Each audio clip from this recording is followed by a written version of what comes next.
Olá, a você que está nos acompanhando, seja muito bem-vindo ao GT Talks, o podcast da Global Things, um espaço criado para discutir tecnologia, inovação e os desafios que estão transformando a engenharia clínica e a gestão da manutenção no Brasil. Aqui ao meu lado eu tenho Alexandre Fontes, que primeira pergunta que eu gostaria de aproveitar aqui, meu grande parceiro e amigo Alexandre, quem é a Global Things? Boa, obrigado, Paulo. Bom, para você que está chegando agora, né, a Global Things, ela é uma empresa especializada em desenvolvimento de software e IoT. Quando eu digo IoT, talvez é uma palavra que muitos não conheçam, nós estamos falando de internet das coisas, né? Voltada para a gestão de manutenção e engenharia clínica. Então, nossa empresa ajuda as organizações a estruturarem as suas operações, né? Organizarem dados e tomarem decisões mais estratégicas, Paulo. Perfeito, Alexandre. E conta pra gente, quem que a gente trouxe para inaugurar o GT Talks com o pé direito? Boa. Na verdade, eu tenho uma colinha aqui, porque o currículo é extenso. Para abrir o GT Talks, na verdade, posso dizer que convidamos aí um amigo, um parceiro de longas datas. Na verdade, é o Fábio Martins Correia. Ele é engenheiro de produção, tecnólogo em saúde, especialista em engenharia clínica e administração hospitalar, é professor e hoje eu fiquei sabendo que também é mestrando, então ele está seguindo aí na parte de mestrado. Atualmente ele é diretor de engenharia clínica do Hospital das Clínicas da Faculdade de Medicina da Universidade de São Paulo. Na verdade nós estamos falando do maior complexo hospitalar da América Latina, com milhares de equipamentos, múltiplas unidades e uma operação extremamente crítica.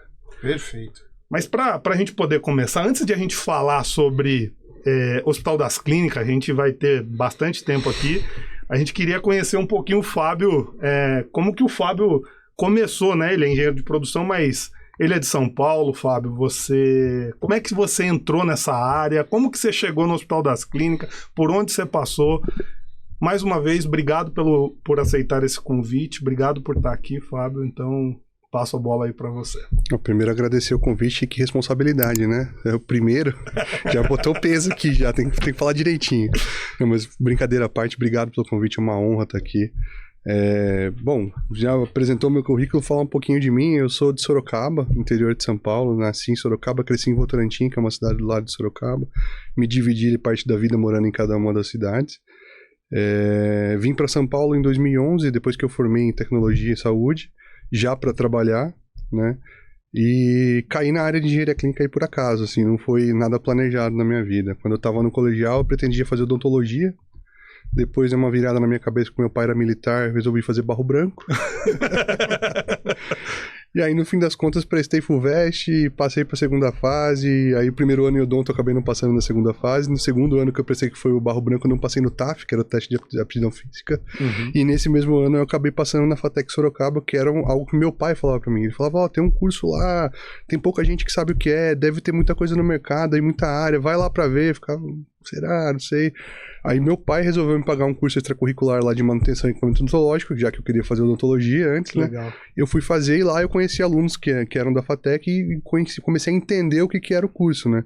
O antigo curso de Tecnologia em Saúde, que hoje chama Tecnologia em Sistemas Biomédicos, é um curso que, até então, quando eu fiz, ele era totalmente voltado para formar pessoas para atuar em manutenção de equipamentos hospitalares. Perfeito. Ou então atuar com pesquisa, né? Algumas pessoas foram para a área de comércio e de empresas de comercializar equipamento médico. Uhum. Eram os 3 ramos que saíam ali os formando, né? Ou ia trabalhar no hospital em engenharia clínica ou clínica, ou ia trabalhar com pesquisa, parte laboratorial, ou ia trabalhar na área de vendas, né? Dessas 3 aí que eu mais me identifiquei foi a parte de manutenção, porque desde moleque eu sempre gostei de desmontar as coisas. Então, eu tinha meus carrinhos lá, eu desmontava, às vezes uma coisa quebrava, eu queria arrumar, eu quebrava mais e tal. E meu avô é mecânico, meu pai também tinha formação de mecânico também, embora fosse militar, e sempre vi os dois mexendo nas coisas. Então, quando adolescente ali, já quando ganhei minha primeira moto, eu mesmo mexia na moto, fazia as manutenções simples e tal. Então, foi uma área que eu me identifiquei bastante. Então, formando fiquei de 2008 a 2010 na FATEC Sorocaba. Formando, fui privilegiado de conseguir um estágio na SPDM na época. Quando fiquei lá no hospital... Aqui em São Paulo. Lá em Taboão da Serra. Taboão da Serra. Lá no Hospital Geral de Pirajussara. Legal. Fiquei lá, acho que 1 ano, não lembro se chegou a dar 1 ano como estagiário, e aí quando encerrou meu estágio, eles já me contrataram como tecnólogo trainee na época, né? Tá. E aí eu tinha uma tecnóloga que era minha chefe lá, um beijo pra ela, se ela estiver vendo, e depois assumi a parte de manutenção. Como eu gostava de bancada, tinha um técnico que era muito sênior lá, e o cara me ensinou muita coisa, né? Pra vocês terem uma ideia, quando eu cheguei, primeira semana que eu cheguei de estágio lá, ele virou pra mim e falou, sabe fazer solda? Teoria, ele não existe teoria, sabe fazer solda? Ou sabe ou sabe. Eu sei, então tá bom, pegou uma placa de incubadora, deu na minha mão, tira todos os componentes, solda de novo que a gente vai testar. Uau. Aí eu fui lá, fiz o desenho, tirava os componentes, colocava lá, depois soldava de volta, botava no equipamento e não funcionava. Ele deixou de segunda a sexta fazendo isso. Aí na sexta-feira ele veio pra mim, você acha que ia dar uma placa que tá funcionando na sua mão pra você queimar, né? Essa placa não tá funcionando. Mas pelo menos agora a sua solda tá decente. Boa. E aí eu aprendi muita coisa com ele, com o Jorge. Legal. Fiquei 2 anos na SPDM, e aí tive uma oportunidade de migrar pra área particular, por um contrato terceiro. Trabalhei no antigo Salomão Zop, né? Hoje é da DASA, pela Medsystem em Sorocaba. Fiquei 2 anos na área de análises clínicas, muito mais focado em análises clínicas e um pouco da parte de imagem. Tinha um tecnólogo lá que dividia a parte de imagem comigo. E mais desses mais 2 anos que eu fiquei lá, surgiu a oportunidade de ir pro HC, né? Eu não sabia o que era o HC. Tá. Apesar de eu ouvir muito na TV, né? HC, as clínicas, as pessoas não sabem o que é o HC. Verdade. E aí quando eu fui até lá, eu vi o tamanho do HC. Primeiro que minha entrevista estava marcada, falaram, sua entrevista é no PA. Pra quem é da área, fala PA é pronto atendimento. Fala, pô, mas por que vamos me entrevistar no pronto atendimento? É verdade. Lá era o prédio da administração, agora mudou de nome. Mas na época, até eu descobrir que prédio de administração era o PA, eu cheguei atrasado na minha entrevista. Aí lá, se você errar o prédio, você demora um tempinho pra exatamente, sem dúvida. A gente vai falar da HC, então não vou dar spoiler agora, mas assim, é gigante, né?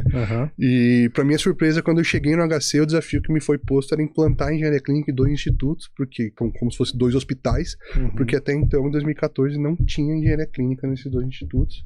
Ele falou, é você e você, não tem equipe, você vai fazer o inventário, você vai ser o técnico, você vai ser o engenheiro, você vai ser o auxiliar administrativo. Nessa época eu era tecnólogo, mas ainda não tinha formação em engenharia. Falou, quer aceitar o desafio? Bora! E fui pro HC, e assim, o HC é um lugar que eu aprendi a amar, minha segunda casa, até mais minha primeira casa do que minha segunda casa, que eu fico mais lá do que em casa. E tô lá até então, já são 12 anos de HC. 12 anos. E é isso, esse é o Fábio. Boa, Fábio, obrigado aí, cara, essa trajetória. Quando você fala em 2011, a engenharia clínica também no Brasil, se a gente for ver bem, ela também não é tão assim quando a gente pega uma engenharia, né, tipo civil, mecatrônica, que já tem longos e longos anos. Nós já vamos dizer que a engenharia clínica já não é mais um adolescente, vamos colocar que já é um adulto, nesse pleno. ponto, já é um pleno, exatamente.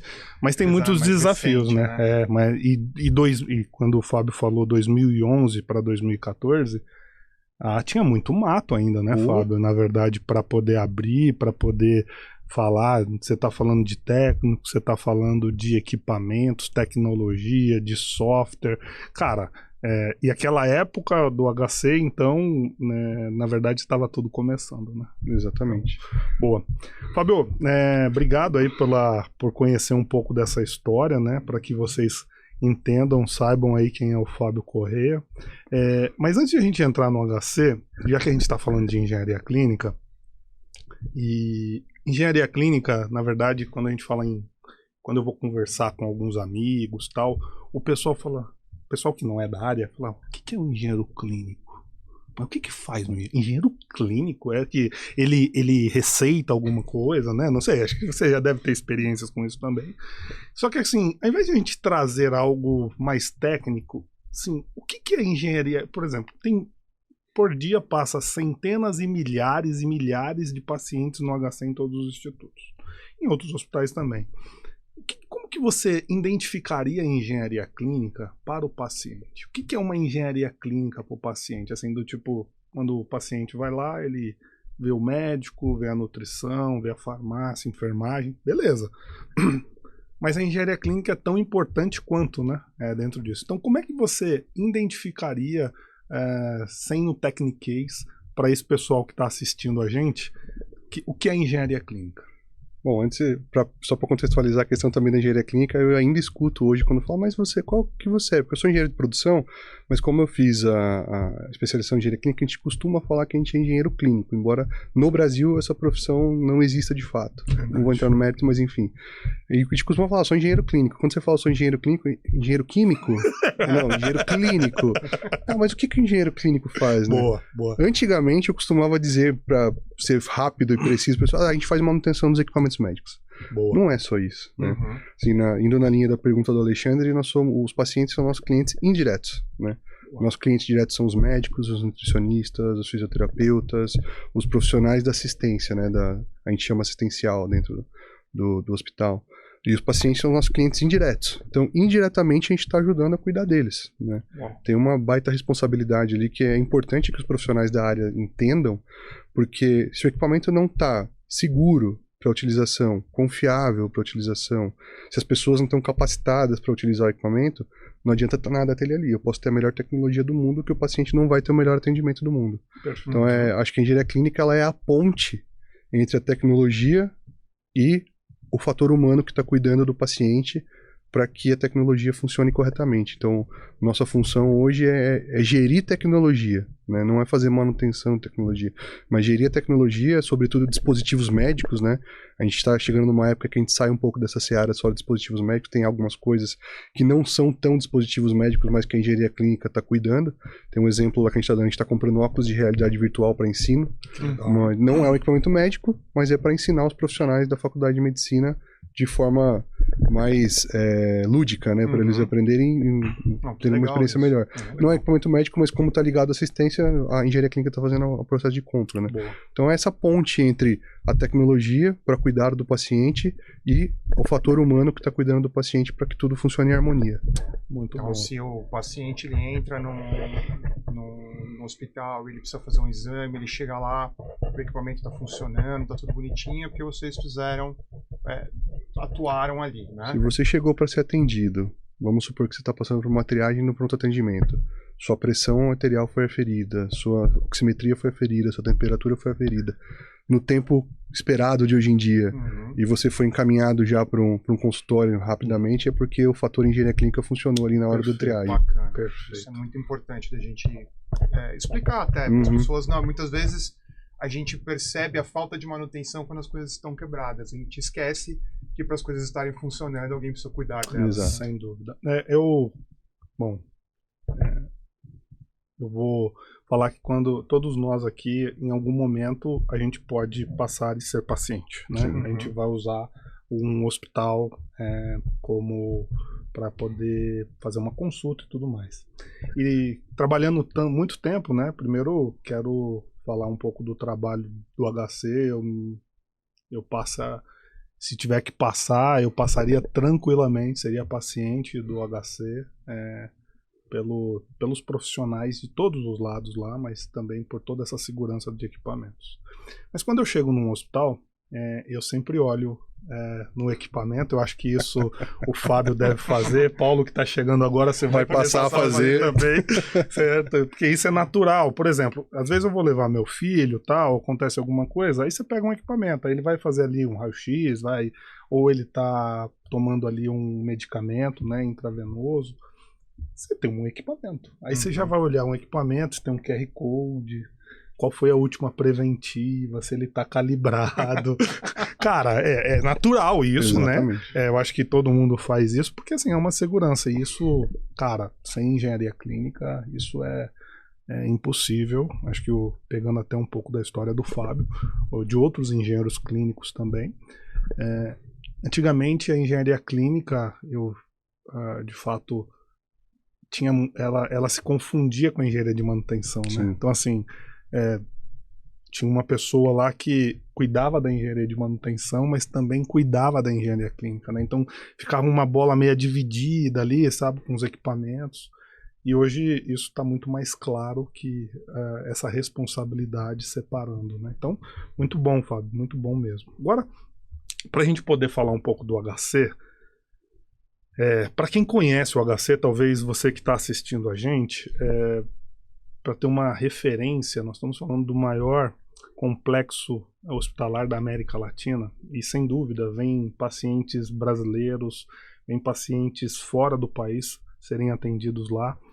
Fábio, conta para nós, assim, qual é o tamanho do Hospital das Clínicas, né? Quantos institutos, a gente chama de institutos, né? O pessoal às vezes olha, fala que é hospitais, mas lá vocês conhecem como institutos. Então, você tem alguns números aí, tipo assim, quantos pacientes são atendidos mês, ano, cirurgias e tal? E lógico, quantos equipamentos hoje vocês fazem esse gerenciamento? O HC realmente ele é o maior hospital da América Latina, né? São 600 mil metros quadrados, contando só o que está na região ali da Rebouças Paulista.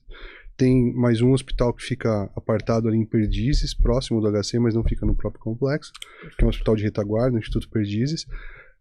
Hoje nós temos praticamente 3 mil leitos ativos, são 2.800 e alguma coisa, não vou lembrar de cabeça agora. 106 salas cirúrgicas. Uau. São quase 40 mil equipamentos médicos instalados na base, somando todos os institutos. Uau. Circulam por dia lá 150 mil pessoas, então maior que muita cidade do estado de São Paulo. Sem dúvida. No HC nós somos lá em mais ou menos 25 mil colaboradores, e aí está dividido entre quem é HC concursado, quem é Fundação Faculdade de Medicina, CLT, quem é CLT Fundação Zerbini e terceiros. Então tem diversos perfis de profissionais. Para vocês terem uma ideia, o HC é responsável por 3% do atendimento de saúde do SUS do Brasil. Uau. Mais ou menos, eu posso estar falando algo um pouco fora, mas não tanto, 20% do estado de São Paulo. Uau. Mas tem casos de pacientes que vêm de outros países também para serem atendidos no HC. Então, assim, o hospital, a gente fala que é terciário para quaternário, né? Se você buscar no SUS, não existe ainda uma formalização de um atendimento quaternário, né? Uhum. No SUS existe uma estrutura que no papel ela é linda, na prática ela não funciona tão bem, infelizmente, né? Então, a gente tem nível de atenção primário, secundário e terciário de atendimento. Verdade. Então, o primário são as UPAs, as UBSs, né?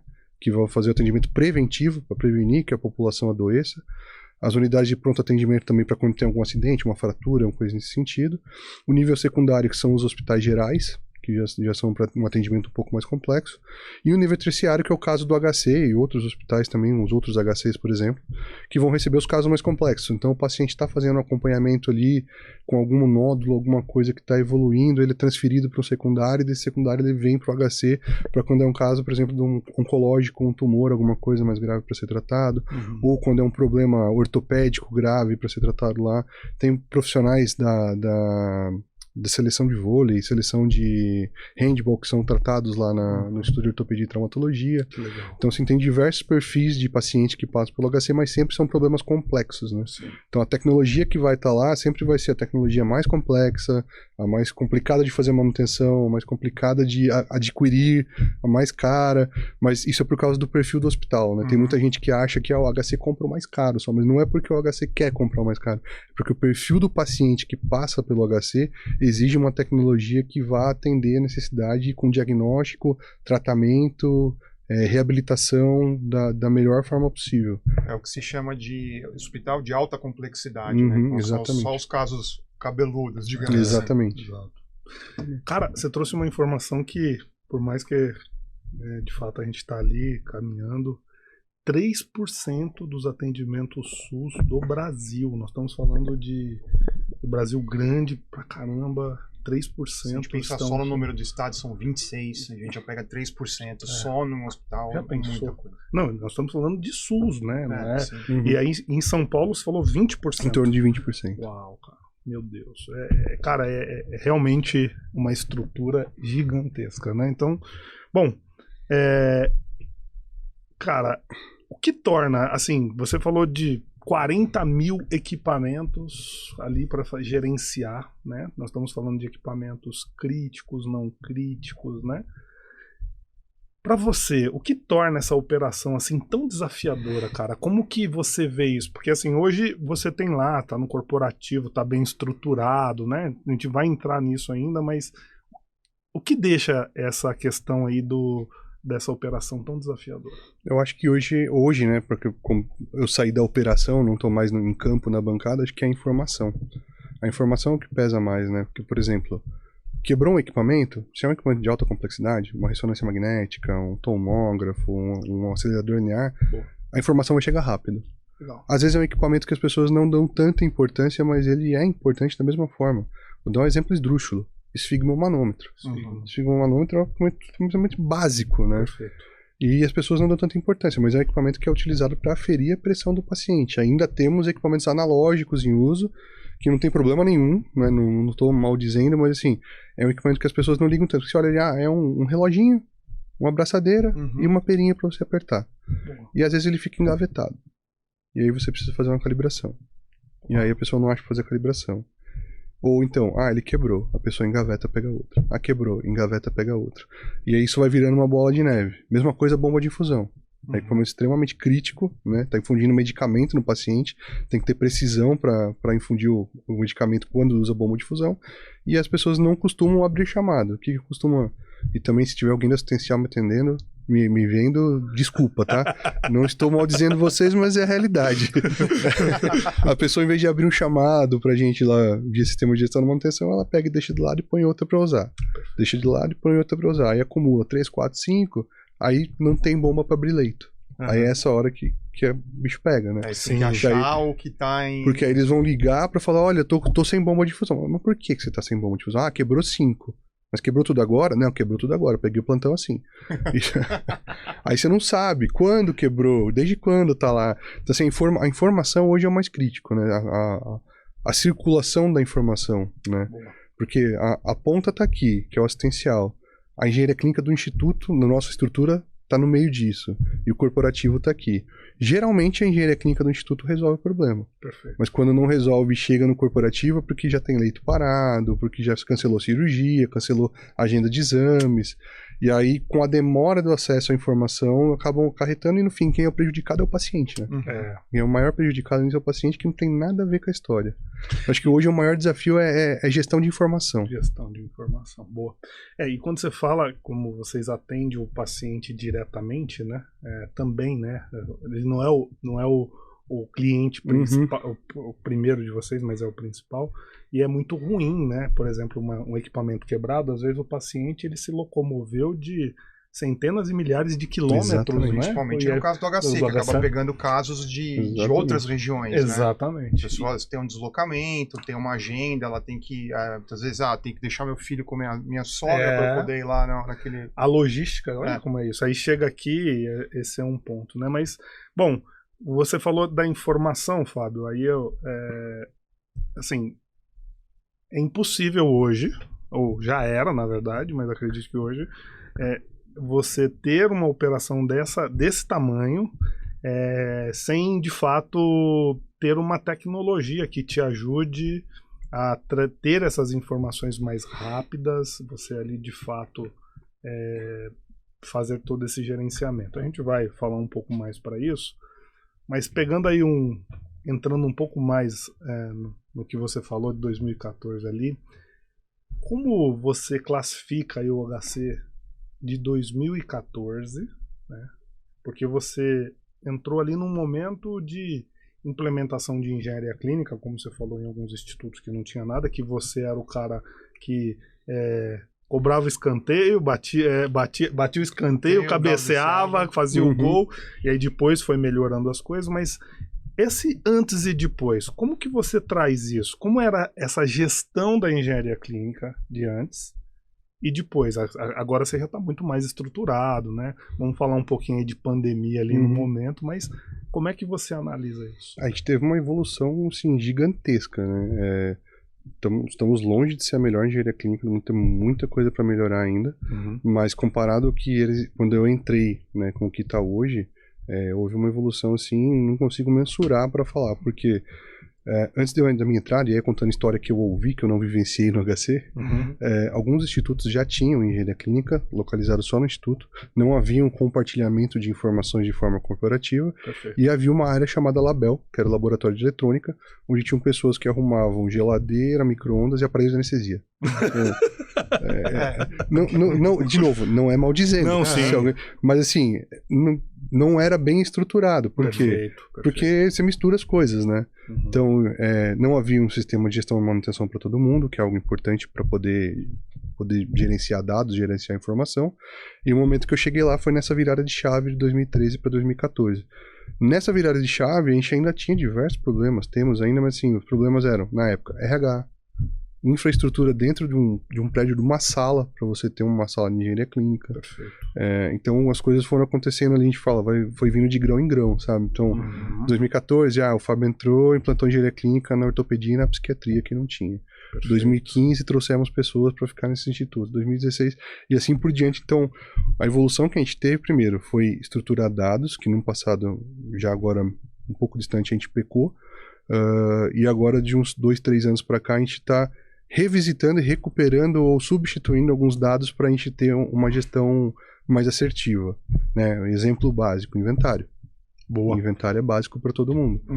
E se você não faz um inventário bem feito no começo, você pode até ter um inventário, e você vai trabalhar com inventário. Nós somos prova disso, trabalhamos quase 10 anos aí com inventário que hoje eu digo que não estava contento. A gente sabia o que tinha que ser feito, a gente sabia as informações que tinham lá, mas na época não tínhamos perna para correr atrás de informações. Por exemplo, data de instalação do equipamento. Tem equipamento que está lá há mais de 30 anos. Né? Antes da chegada de muita gente lá.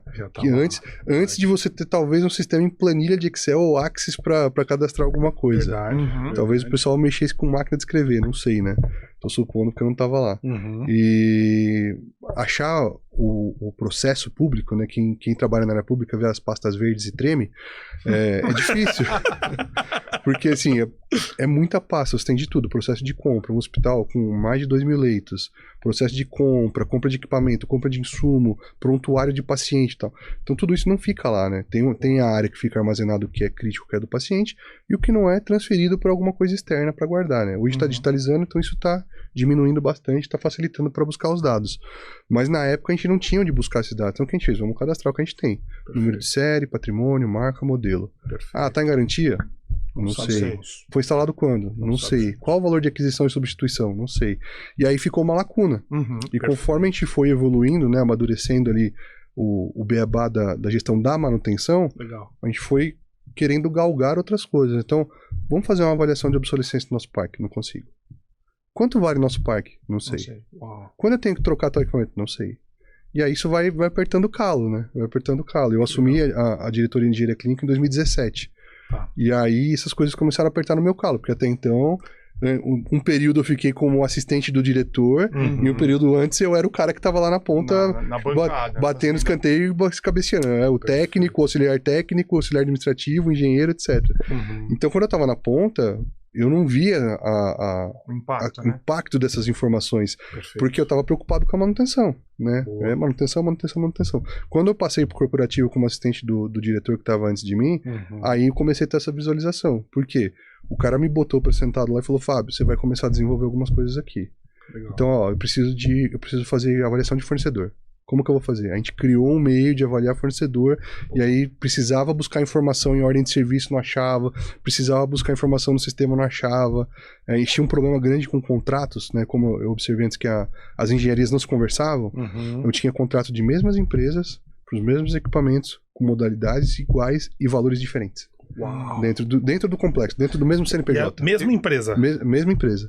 Porque cada instituto era meio que independente. Exato. Não tinha uma gestão centralizada. O pessoal não se conversava, então, eu vou fazer o contrato com o Alexandre. Tá. Aí eu vou lá, Alexandre, meu equipamento é o X. O Alexandre fala: vou te cobrar 5.000. Aí, agora o Paulo vai lá para o Alexandre e fala: preciso do contrato para equipamento X. Vou te cobrar 10.000.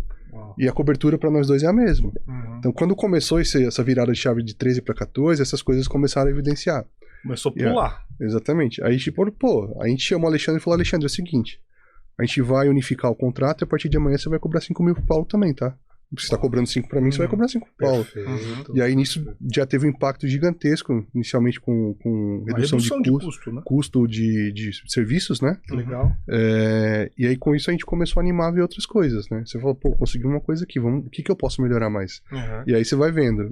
Uma das segundas coisas que a gente fez lá foi o projeto do laboratório, que demorou para vingar, mas a gente começou a estudar e ver que houve uma banalização do certificado de calibração, né? Calibração, você contrata uma empresa, ou contrata alguém, essa empresa vai lá e faz uma comparação de valores com o seu equipamento. Então, o meu equipamento está medindo 5, ela ou coloca um equipamento que vai injetar um dado no meu equipamento para gerar esse 5, ou ela vai ler o dado do meu equipamento e dizer se ele está dizendo 5, né? Então, um analisador ou um simulador. Boa. E aí, com isso, eu garanto a confiabilidade do meu processo, né? E aí a gente começou a ver que tinha alguns problemas, certificado que vinha com valor tudo igual, parecia que era um Ctrl-C, Ctrl-V, ou demora para entregar um certificado e começa a ter uma bola de neve para fechar a ordem de serviço. E aí coisa falou, talvez seja interessante internalizarmos. Isso lá em 2017. Boa. E aí houve uma demora, né? Vou esperar para a hora que você fala de pandemia para continuar, mas houve uma demora para a gente conseguir fazer esse laboratório virar verdade, né? Mas foi um outro passo que a gente deu. E aí, de uns anos para cá, né, com a evolução, a gente começou a querer ver outros dados. Eu falo que hoje a engenharia clínica ela virou meio que uma unidade de negócios dentro das instituições de saúde, né? Por quê?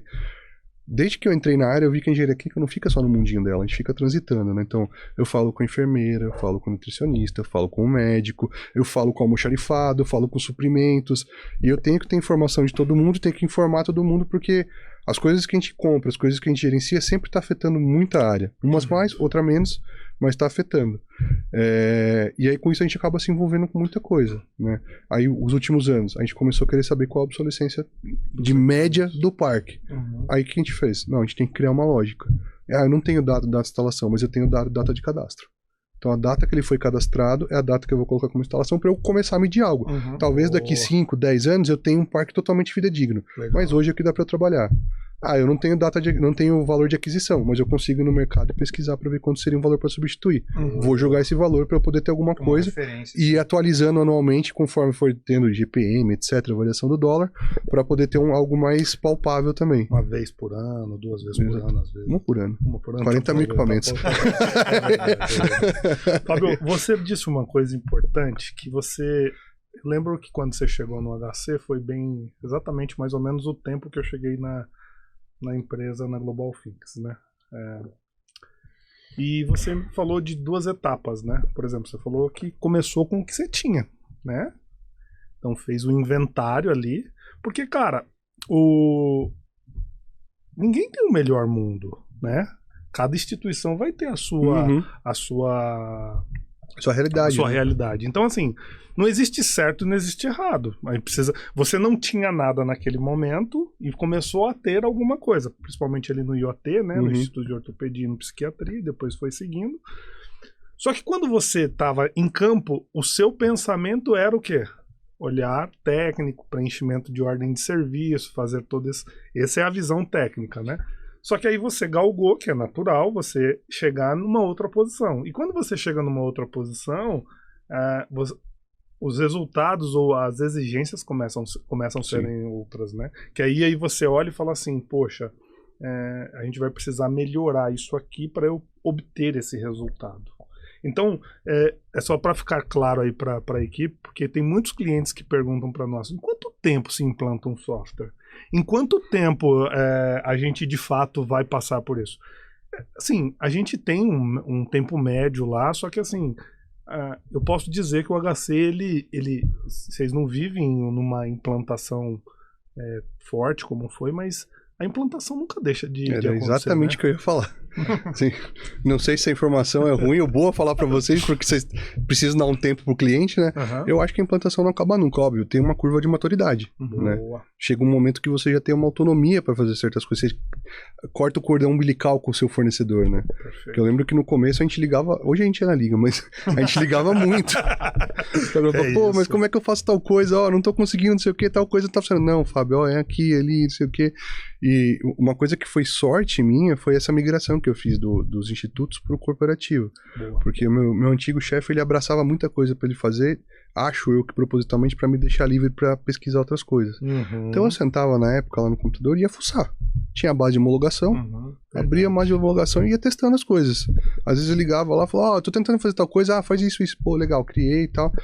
E aí a gente foi aprendendo, né? Eu, o Denis, que tá lá comigo hoje, o Diego, que já nos deixou, o Ferdinando, que era o antigo diretor. Verdade. Nós 4 ali, nós juntamos, fomos aprendendo, outras pessoas do HC também, mas a gente foi aprendendo e aí isso criou uma maturidade. Só que isso não impede das coisas mudarem hoje. Uma coisa que a gente tá discutindo lá hoje, por exemplo, cadastro de ultrassom.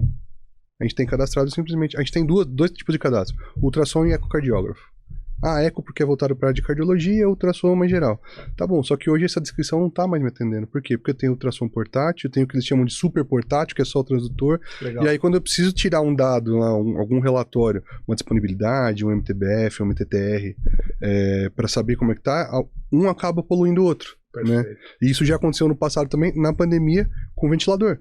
Eu tinha cadastrado simplesmente ventilador pulmonar. Perfeito. E aí chegou na pandemia, eu precisava saber, eu tenho quantos disponíveis? Eu tenho, vou chutar um número, 15. Tá, mas esses 15, eles são beira-leito, eles são não invasivos, eles são de transporte? Não sei, vou mudar aqui. Aí saímos mudando no sistema. Diferença danada faz contexto. Porque assim, um paciente crítico não pode ficar num ventilador não invasivo. Né? Perfeito. Fábio, então assim, o processo ele é dinâmico, ele é vivo. Então assim, pode ser que um processo que você começou, pode ser não, acredito que é isso, lá em 2014, estamos em 2026, cara, ele mudou. Então assim, o que te atendeu bem naquele período, não quer dizer que vai jogar fora, mas assim, o mundo está mudando e a gente precisa também se adequar, olhar de novo o cadastro. Então, o que você me colocou aqui, que assim, o inventário é primordial. Então, hoje quando você construiu o primeiro inventário, você já construiu em sistema ou foi na unha? Quando eu entrei lá, eu construí na unha também em outros lugares. Né? Mas quando eu entrei lá, o sistema já estava adquirido corporativamente e a gente estava em fase de implantação. Então eu lembro que eu chegava nos primeiros dias lá, tinha o estagiário, que tá, até hoje o Gustavo está lá agora como gestor do Central. Boa. O Gustavo era estagiário na época. Saía eu e o Gustavo pelo prédio do Estúdio Central, com pranchetinho e planilha impressa em branco, anotando dado de equipamento, cola a tag, volta pra sala, cadastra tudo. Aí numa dessa, e outra pessoa em outro lugar, gerava outra tag, perdia tudo que a gente tinha feito, tinha que voltar lá e recolar as tags. Aí esquecemos de combinar o jogo, né? Mas foi assim, a gente tinha um sistema, então assim, quando eu entrei lá, nasceu já no sistema, né? Pecamos em algumas informações, porque não tínhamos perna na época, e foi numa época que tava passando por acreditação no hospital, então a gente é mais acelerado ainda, né? Aí falou, não, porque precisa ter plano de manutenção, precisa começar a fazer as manutenções preventivas, a gente tem que fazer cair corretiva, não sei o quê. Então, beleza, vamos criar aqui, criamos. Aí depois a gente falou, agora vamos evoluir para alguma coisa melhor pra gente ter mais dado, pra gente gerar informação, né? Boa. Hoje eu digo que a posição que eu tô e as pessoas que estão ali trabalhando perto de mim, a gente trabalha muito mais para gerar dado para tomada de decisão da autogestão do que propriamente a manutenção, né? A manutenção é consequência. Aliás, os dados são consequência da manutenção. Perfeito. E a manutenção é consequência da tomada de decisão, né? Uma coisa leva a outra. Então, assim, hoje para você, seja o HC, que é um complexo hospitalar, mas até para... Tem algum tamanho de instituição que você não trabalharia com software de gestão de manutenção? Tipo assim, é muito pequeno isso, sabe? Ou não, cara, isso aí, analisando aí, né? É primordial isso? Quando eu estava dando aula na faculdade e lá no MBA também, alguns alunos perguntam, né? Pô, mas eu preciso mesmo contratar? Boa. Assim, a gente fala, olha, precisar você não precisa. Eu vou te falar que não dá para trabalhar sem? Dá. Agora, a qualidade da sua entrega, o dispêndio de esforço para você conseguir chegar num resultado comparando com você tendo um sistema de gestão da manutenção, é incalculável hoje. Ainda mais com a velocidade que a gente precisa gerar dado, não dá para eu pegar uma planilha de Excel, posso até gerar um inventário ali bonitinho. Mas depois, para eu começar a gerar os indicadores, eu vou ter que gerar outras planilhas, outras abas onde eu vou ficar cadastrando ordem de serviço com informação manual. Quando é no sistema você clica, ele já te dá lá a data, a hora, e aí você preenche algumas informações básicas e a partir disso você já gera N relatórios. Né? E você mencionou também acreditação, né? Esses processos também exigem documentação, rastreabilidade. Como que a tecnologia te ajuda com isso? É muito mais fácil de você rastrear, né? Vou dar o exemplo de quando eu comecei e até antes de eu ir para o HC. A gente trabalhava com pastas, né? Ordem de serviço impressa. Então tinha lá aqueles armários arquivo, aquelas gavetonas de ferro. E aí pastas, e aí na pasta você dividia... Dos dois lugares que eu trabalhei tinham lógicas diferentes, né? No primeiro hospital a gente dividia por setor, e dentro do setor tinha os equipamentos. No outro a gente dividia por família de equipamento, e aí ficavam os equipamentos ali. Os dois são complicados, porque assim, uma hora você vai perder alguma coisa. O fator humano sempre, mesmo no sistema de gestão de manutenção, o fator humano gera falha. Então, você tendo papel, tendo que arquivar, tendo que ser organizado, né? Às vezes você tá na pressa, você chega ali, abre uma pasta, joga dentro ali, não é naquela pasta. Aí você precisa do dado. Você acha, mas até você achar, O tempo que você perdeu, você deixou de fazer outras coisas que eram muito mais importantes, né? Então, para questões de acreditação, ter um sistema bem estruturado, com inventário, com uma lógica de abertura de ordem de serviço, com um plano de manutenção já estruturado, isso já agiliza muito. Você perde ali no começo da implantação um tempinho, perde não, investe, né? Sim. Um tempinho fazendo isso, e depois que você faz isso direitinho, o sistema trabalha por você. Seu trabalho é ir lá e gerar relatório. Legal. Então, já aproveitar aqui, na verdade, né, já que vocês levantaram a bola de acreditação, né, o Hospital das Clínicas usam o Effort há mais de 10 anos, né, tá lá fazendo toda essa gestão, já evoluiu, estamos evoluindo junto com vocês, porque nós crescemos também junto com vocês. A gente quase não demanda vocês, né?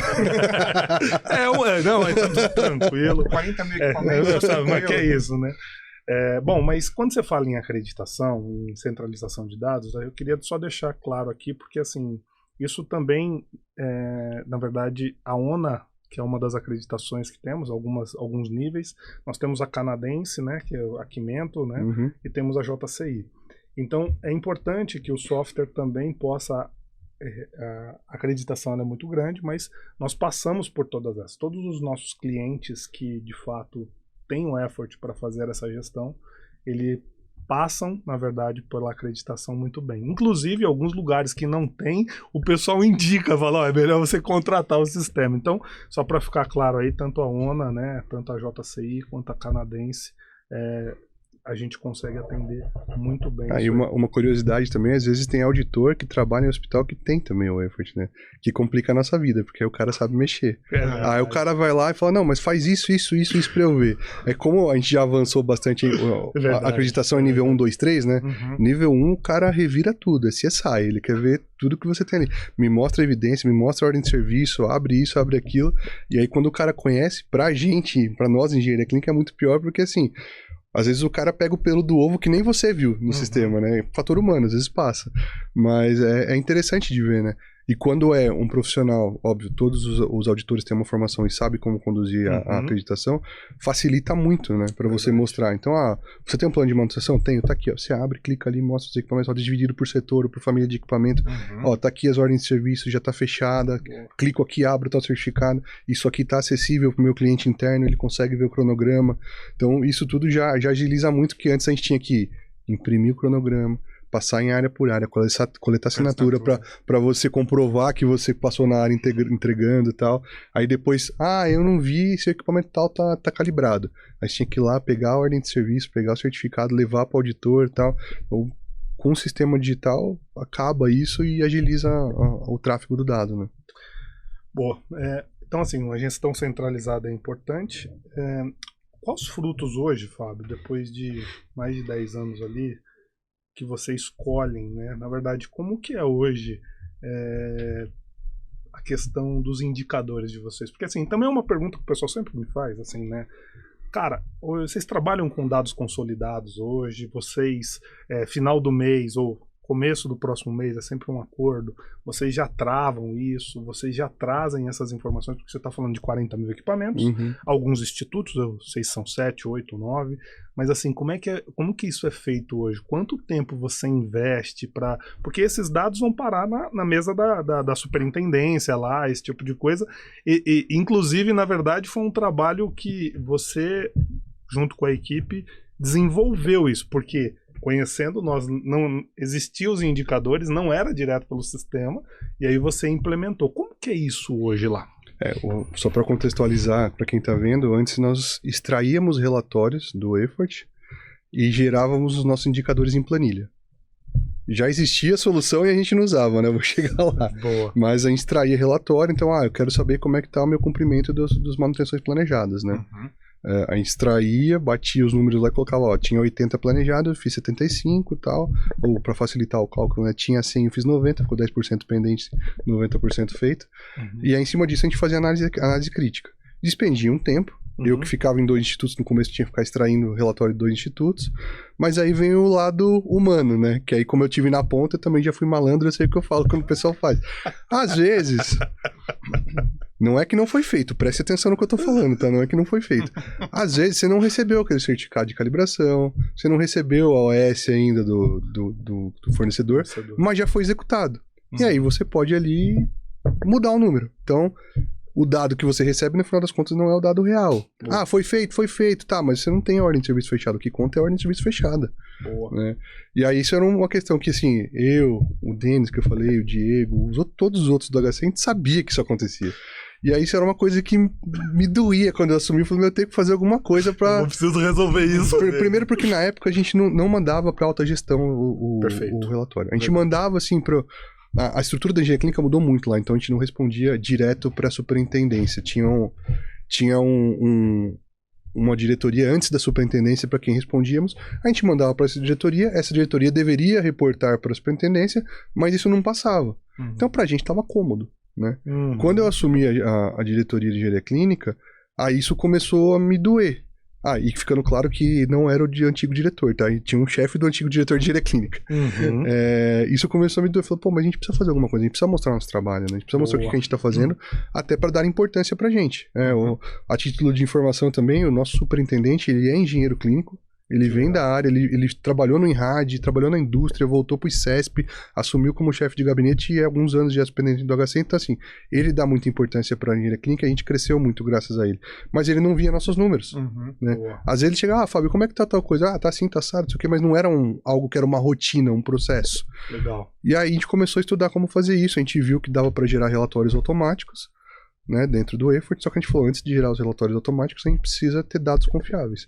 Para ter dados confiáveis, eu preciso começar a consolidar dados, né? Ou seja, chega uma data, eu tenho que travar para o pessoal do Instituto não poder mudar mais, porque senão a gente observava que a gente entrava lá e falava, esse mês a ortopedia fez 60% do cronograma de manutenções planejadas. Aí daqui 2 meses você tinha olhado o mesmo período, tinha mudado para 95 ou 100. É porque a pessoa entrava lá e jogava data retroativa. Então, ficava um dado que você não tinha como comparar, né? O que eu falava hoje não se escrevia para amanhã. Perfeito. E aí, com consolidação de dados, a gente conseguiu sanar essa dor, né? Foi difícil de implantar, houve resistência, o pessoal não gostou. Até hoje, algumas pessoas reclamam, até hoje ligam lá pra gente, desconsolida isso, é um dado. Não dá, cara. Joga o primeiro dia útil do mês aí e justifica. Uau. E aí, uma barreira vencida, a gente começou esse trabalho em 2022 lá, se eu não me engano. Foi. E aí, a partir de 23, 24, a gente começou a trabalhar os indicadores automáticos, que nós chamamos que são os relatórios gerados pelo Effort, né? E algumas coisas nós conseguimos customizar lá, né? Sim. Então, alguns dados saem conforme eram já os nossos indicadores. Perfeito. Outros a gente já adotou o formato que tinha para utilizar. Então, hoje a gente extrai 9 indicadores, né? Que já saem nesse relatório automático. Legal. Através de um clique. Né? E a gente consegue agendar até para ele gerar automaticamente, então deixa agendado para gerar o trabalho que a gente tem hoje. A gente faz isso corporativamente, não é mais o gestor do instituto que tem a obrigação de tirar, e a gente só manda para eles fazerem análise crítica. Legal. Então a gente criou lá, 5º dia útil do mês, consolida dado. Agora eu não vou lembrar certinho os dias, mas acho que até o 10º dia útil do mês, o corporativo manda para os institutos o relatório automático. Né? Legal. O Instituto devolve até o 15º dia útil do mês as análises críticas e aí a gente passa isso para a superintendência e diretorias executivas dos institutos. Então começou a dar visibilidade, começou a gerar discussão nas reuniões de análise crítica dos institutos. O superintendente sempre faz comentário em cima, se tá bom, excelente, parabéns, tá ruim, verificar esse dado aqui que eu não sei se tá certo, dá uma olhada nisso aqui. Então é legal que você vê que realmente tem um trabalho que está sendo visto, né? Estimula as pessoas a... Eu acho que você falou, Fábio, acho que um ponto importante essa questão de indicadores, relatórios, né? O software precisa fazer isso, mas também, de uma forma ou de outra, também é uma visibilidade, né? Para o trabalho da engenharia clínica, da engenharia da manutenção. Então isso, e às vezes, mostrar o dado cru, às vezes o dado não tá legal, cara, mas é um dado.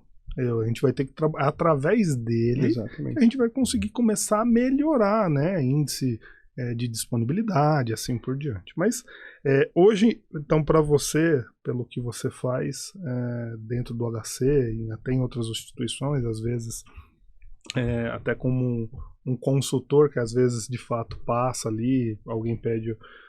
Para você hoje trabalhar sem um software de gestão de manutenção não é a primeira opção. Não é uma opção. Eu acho que independente do tamanho da instituição de saúde, legal. Acho que é importante. Boa.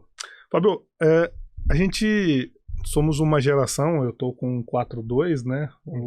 4-4. 4-4, o Claudio tá Eu tô com 38. 38. Nós somos a mesma geração e a nossa geração, ela passa por uma pandemia, cara, né? Então, assim, na verdade, o mundo até a pandemia era um e podemos dizer que pós-pandemia é outro, né? Certeza. Cara, tu viveu isso lá dentro, tu viu isso acontecer. Inclusive, eu posso dizer, o HC, vou trazer algo aqui, né? Porque meu pai ficou 7 meses internado no HC, na UTI, e depois veio a falecer na época da pandemia. Foi muito bem atendido, cara. Então eu queria deixar aqui até... eu conversei com uma médica. Meu pai, ele faleceu depois do aspecto ali de...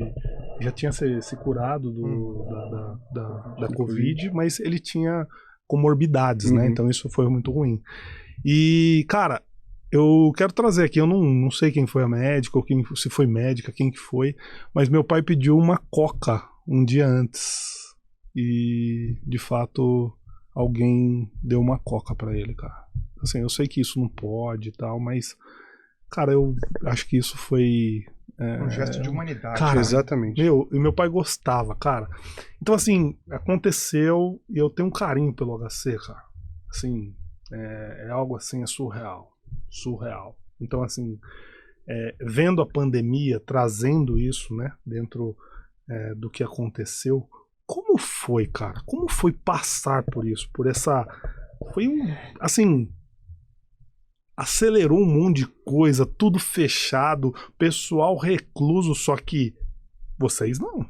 Vocês estavam lá. Então, assim, cara, conta um pouco o quanto o software ajudou, ou o software nesse momento não fez sentido nenhum, cara, como foi isso?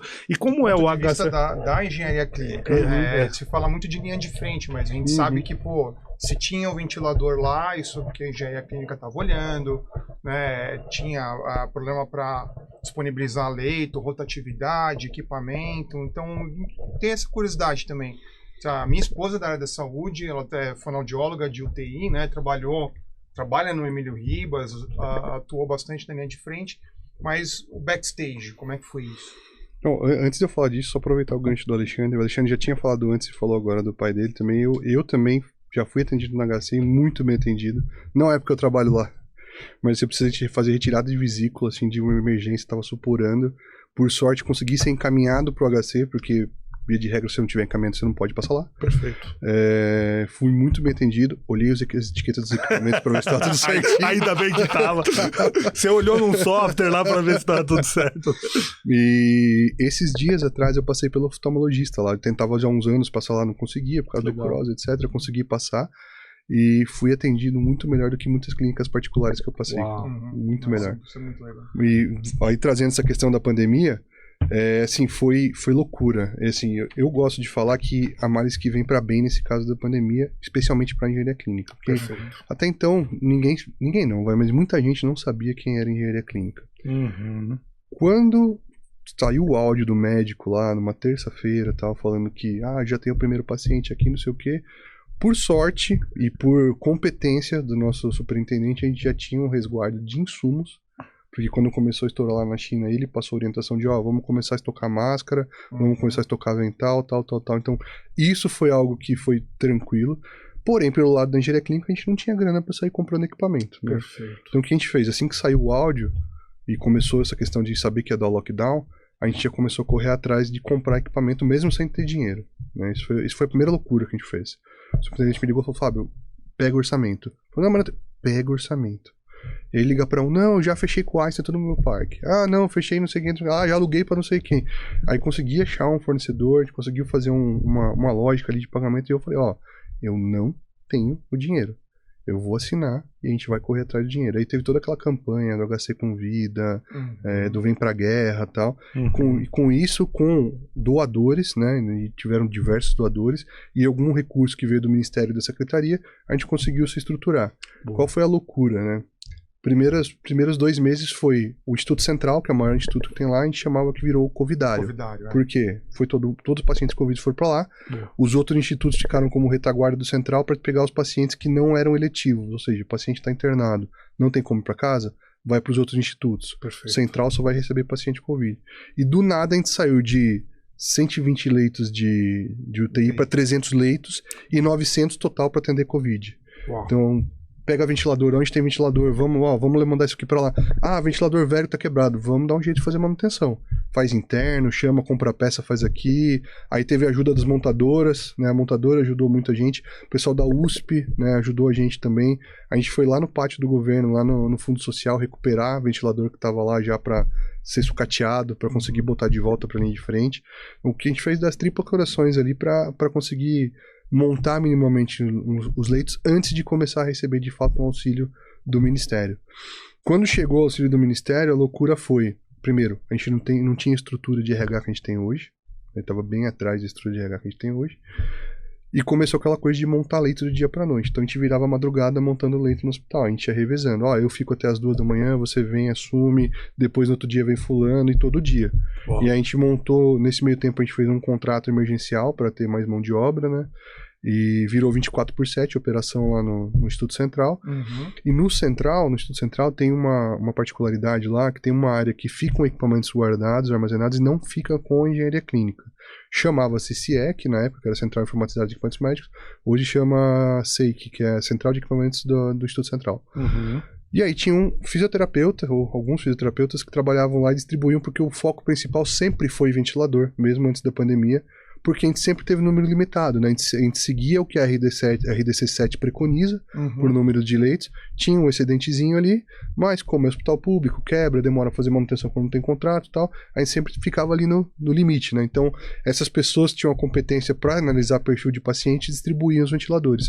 Com a pandemia, a gente teve que colocar pessoas da engenharia clínica para controlar a distribuição, porque, embora fosse uma central informatizada, eles controlavam por planilha, então era muito complexo. A gente sempre tentou colocar lá o sistema de gestão da manutenção, mas não adotavam, e aí na pandemia acabou adotando. Então as pessoas da engenharia clínica ficaram na CIEC, e aí essas pessoas ficavam controlando lá o transporte de equipamentos. Tá na CIEC, saiu daqui e foi pra UTI lá no 11º andar, faz o transporte. Voltou, faz o transporte. Agora tá disponível. E aí com isso a gente conseguia saber, que foi o que eu falei, que a gente mudou a classificação de nomes.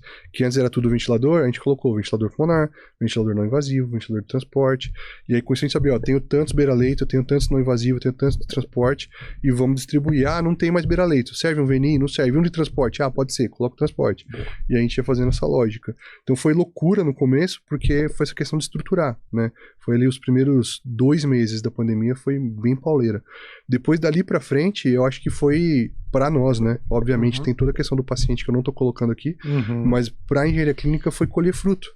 Porque todo o esforço que foi feito ali foi reconhecido depois. E foi dali que a gente começou a crescer. Então o que eu falei antes do laboratório de engenharia clínica, foi ali que nasceu. Por quê? Certo. Primeiro, consumimos todo o recurso de doação que era necessário para estruturar o hospital e se manter na primeira onda da pandemia. Perfeito. Com o recurso que sobrou ali, o residual, foi possível investir numa área, reformar para fazer o laboratório, e foi possível investir em equipamento para o laboratório funcionar. Então ali o sonho de 2017 virou realidade, e aí com isso a gente conseguiu ter outro ganho, que foi economizar com contratos que a gente fazia avulso, né, contratações avulsas pela Fundação Faculdade de Medicina, e a gente conseguiu agilizar também o tempo para a execução de serviço, né? Então a gente absorveu, aumentou a equipe, melhorou a qualidade do serviço prestado, e aumentou também a segurança, né? Porque são profissionais nossos que estão vendo, e o pessoal fala, tem conflito de interesse. Pode ter conflito de interesse, mas assim, a nossa intenção não é aprovar. Nossa intenção é ver o que está acontecendo. Tanto é que a gente tem briga interna lá de laboratório com o instituto, porque, reprovou 5 bisturis, cara, vai fechar. Reprovou, cara, chama a manutenção corretiva da empresa aí para ver o que está acontecendo, depois a gente faz de novo. Então a gente não tenta dar um jeito para as coisas serem aprovadas, não, a gente mostra a realidade de fato. E aí a gente conseguiu estruturar, fazer um contrato, porque na época a gente não conseguia abrir vagas pela Fundação Faculdade de Medicina, não se abre concurso mais pelo HC para contratar profissionais da área de engenharia, não tem o cargo tecnólogo no estado, então não tem como contratar tecnólogo, engenheiro não contrata mais e técnico também não contratou mais. Então, na época a gente não conseguia contratar via fundação, a solução foi lançar mão de um contrato terceiro, que a gente está lá até hoje, esse é o último ano de contrato, encerra no que vem. E aí com isso a gente colocou mais 27 pessoas distribuídas nos institutos. Que legal. E aí, com o passar dos anos, a gente conseguiu abrir vagas nas fundações. Então eu não vou lembrar o número de pessoas que a gente tinha na época, mas eu acho que na época a gente tinha menos de 100 pessoas no total na engenharia clínica. Hoje a gente está com 136 no total, então assim, deu uma boa estruturada. Ainda não estamos no ideal em alguns institutos, mas comparado ao que era, hoje a gente está muito melhor. Claro. Né? E isso foi tudo fruto da pandemia. Né? E fora, assim, coisas que não passaram da pandemia. Agilidade. Né? Na pandemia tem que ser tudo assim. Rápido. Não, preciso para agora, não, preciso que você analise, preciso que feche. Isso não passou, isso ficou. Que é um lado ruim, por um lado, porque assim, a cobrança é muito maior, isso não passou, mas é bom porque a gente acostumou. Então, assim, quando a gente fala de paciente SUS, tinha que ter essa importância, mas muita gente não dá. Né? Então, com a estrutura que a gente tem hoje lá, a gente consegue fazer processos muito mais ágeis do que antes. Exemplo, né, de 17 a 20 eu fiquei sozinho na engenharia corporativa. Não era só eu, não tinha outra pessoa para me ajudar.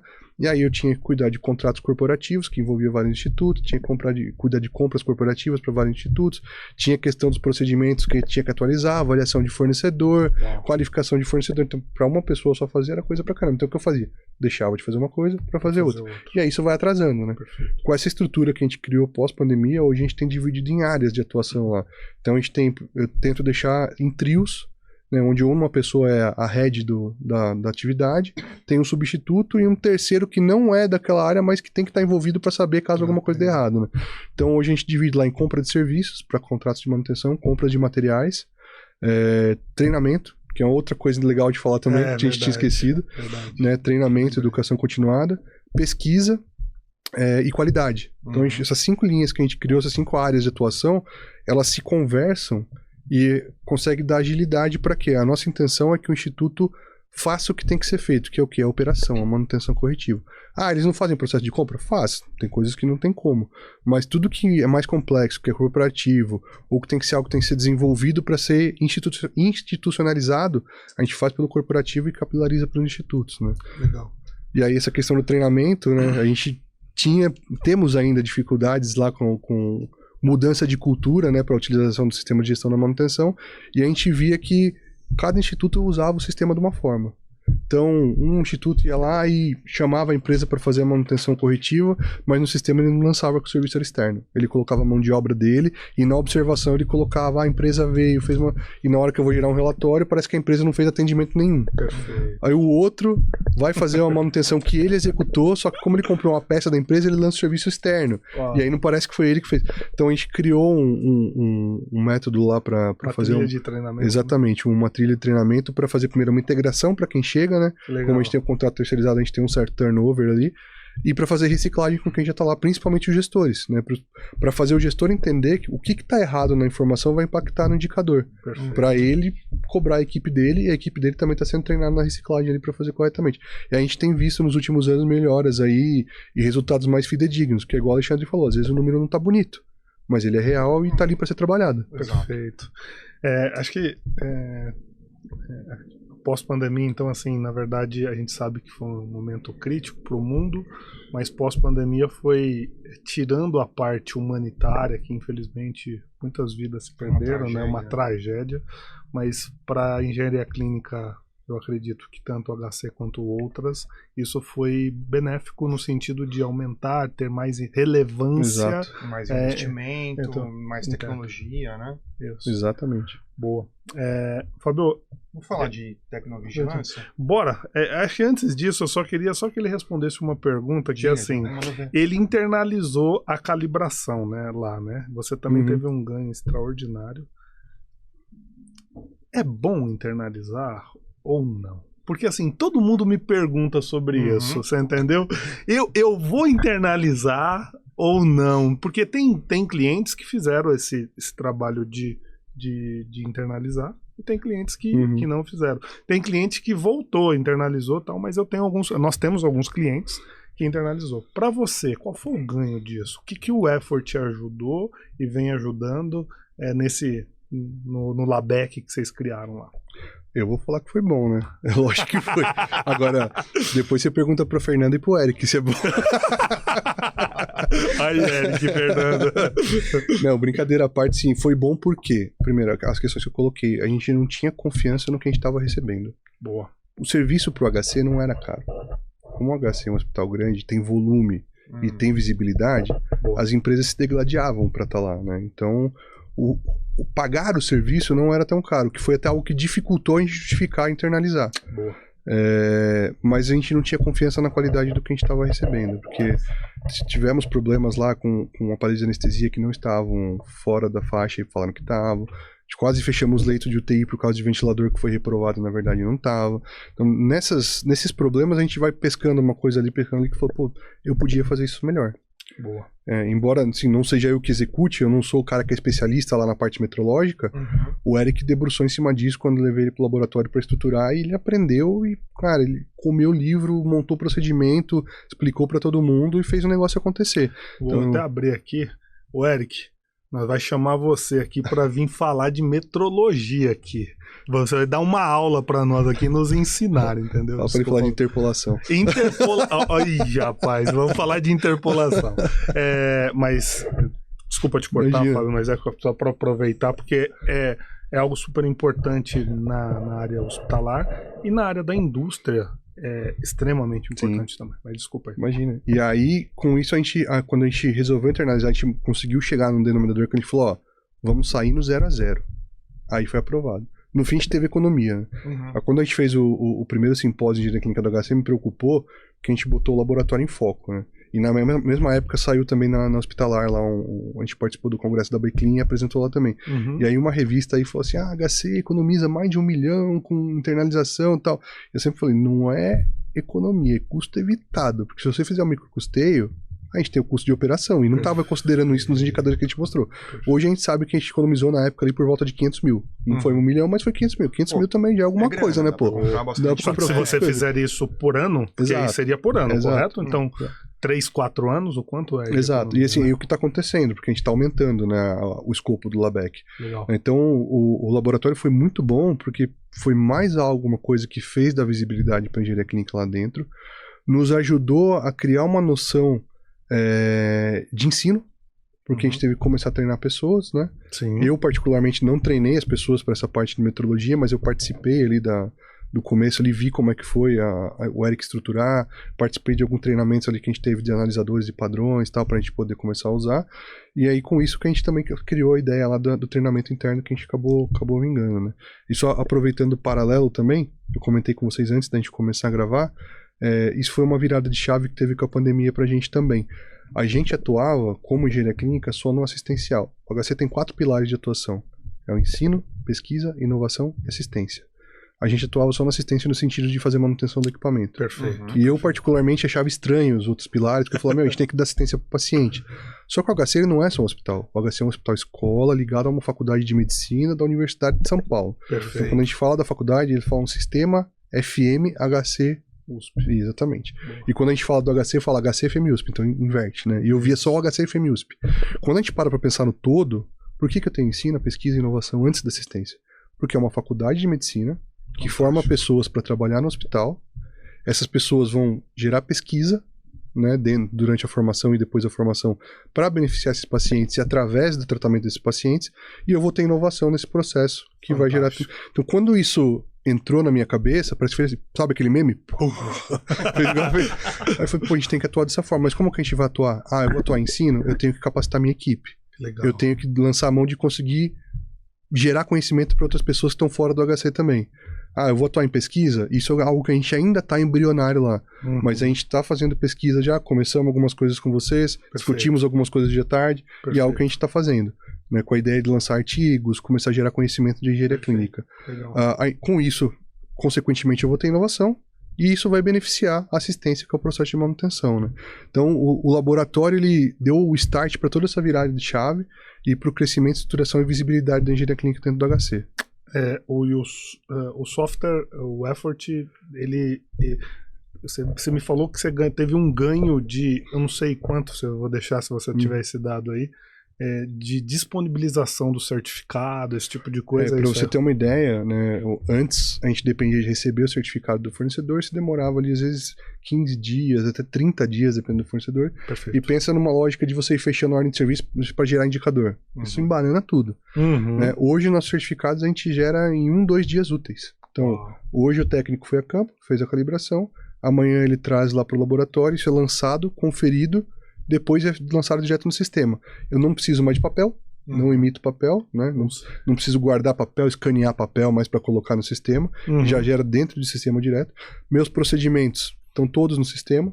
Uau. Então, quando eu gero a ordem de serviço, né, faço o plano de manutenção de calibração, dentro do sistema eu já linko ele com aquele procedimento, e aí ele já me dá certinho lá quais são as métricas que eu tenho que fazer, quantas repetições eu tenho que fazer, qual é o range que tem que estar, qual é a tolerância, e o próprio sistema já faz o cálculo para mim para ver se o equipamento está apto ou não está apto para ser liberado para uso. Fantástico. Bom, então só deixar aí para você, tá aqui. Foi um caso verídico que tem uma economia quando você internaliza. Só que aí faça essa avaliação na sua instituição, quantas calibrações, quanto você gasta por ano, os equipamentos que você vai comprar. Então, assim, não tem o certo e não tem o errado, né? Mas, assim... Que ver o que funciona dentro do contexto da sua instituição, da com a estrutura que você tem, né? Exatamente. Bom, Paulo, como você falou... não podemos passar aqui, temos que falar de tecnovigilância, né? E para falar de tecnovigilância, temos que dizer que nós, Global Finks, fomos os pioneiros a trazer essa funcionalidade, esse módulo para o mercado. E aí, assim, tem quando a gente fala de tecnovigilância, Fábio, eu vou falar um pouco do conceito, mas eu queria ouvir se a gente também tá correto no que a gente fala. Porque o que é a tecnovigilância? Para que serve a tecnovigilância, né? Como que os hospitais fazem, ainda muitos fazem privados, de uma maneira que o HC já faz automático, né?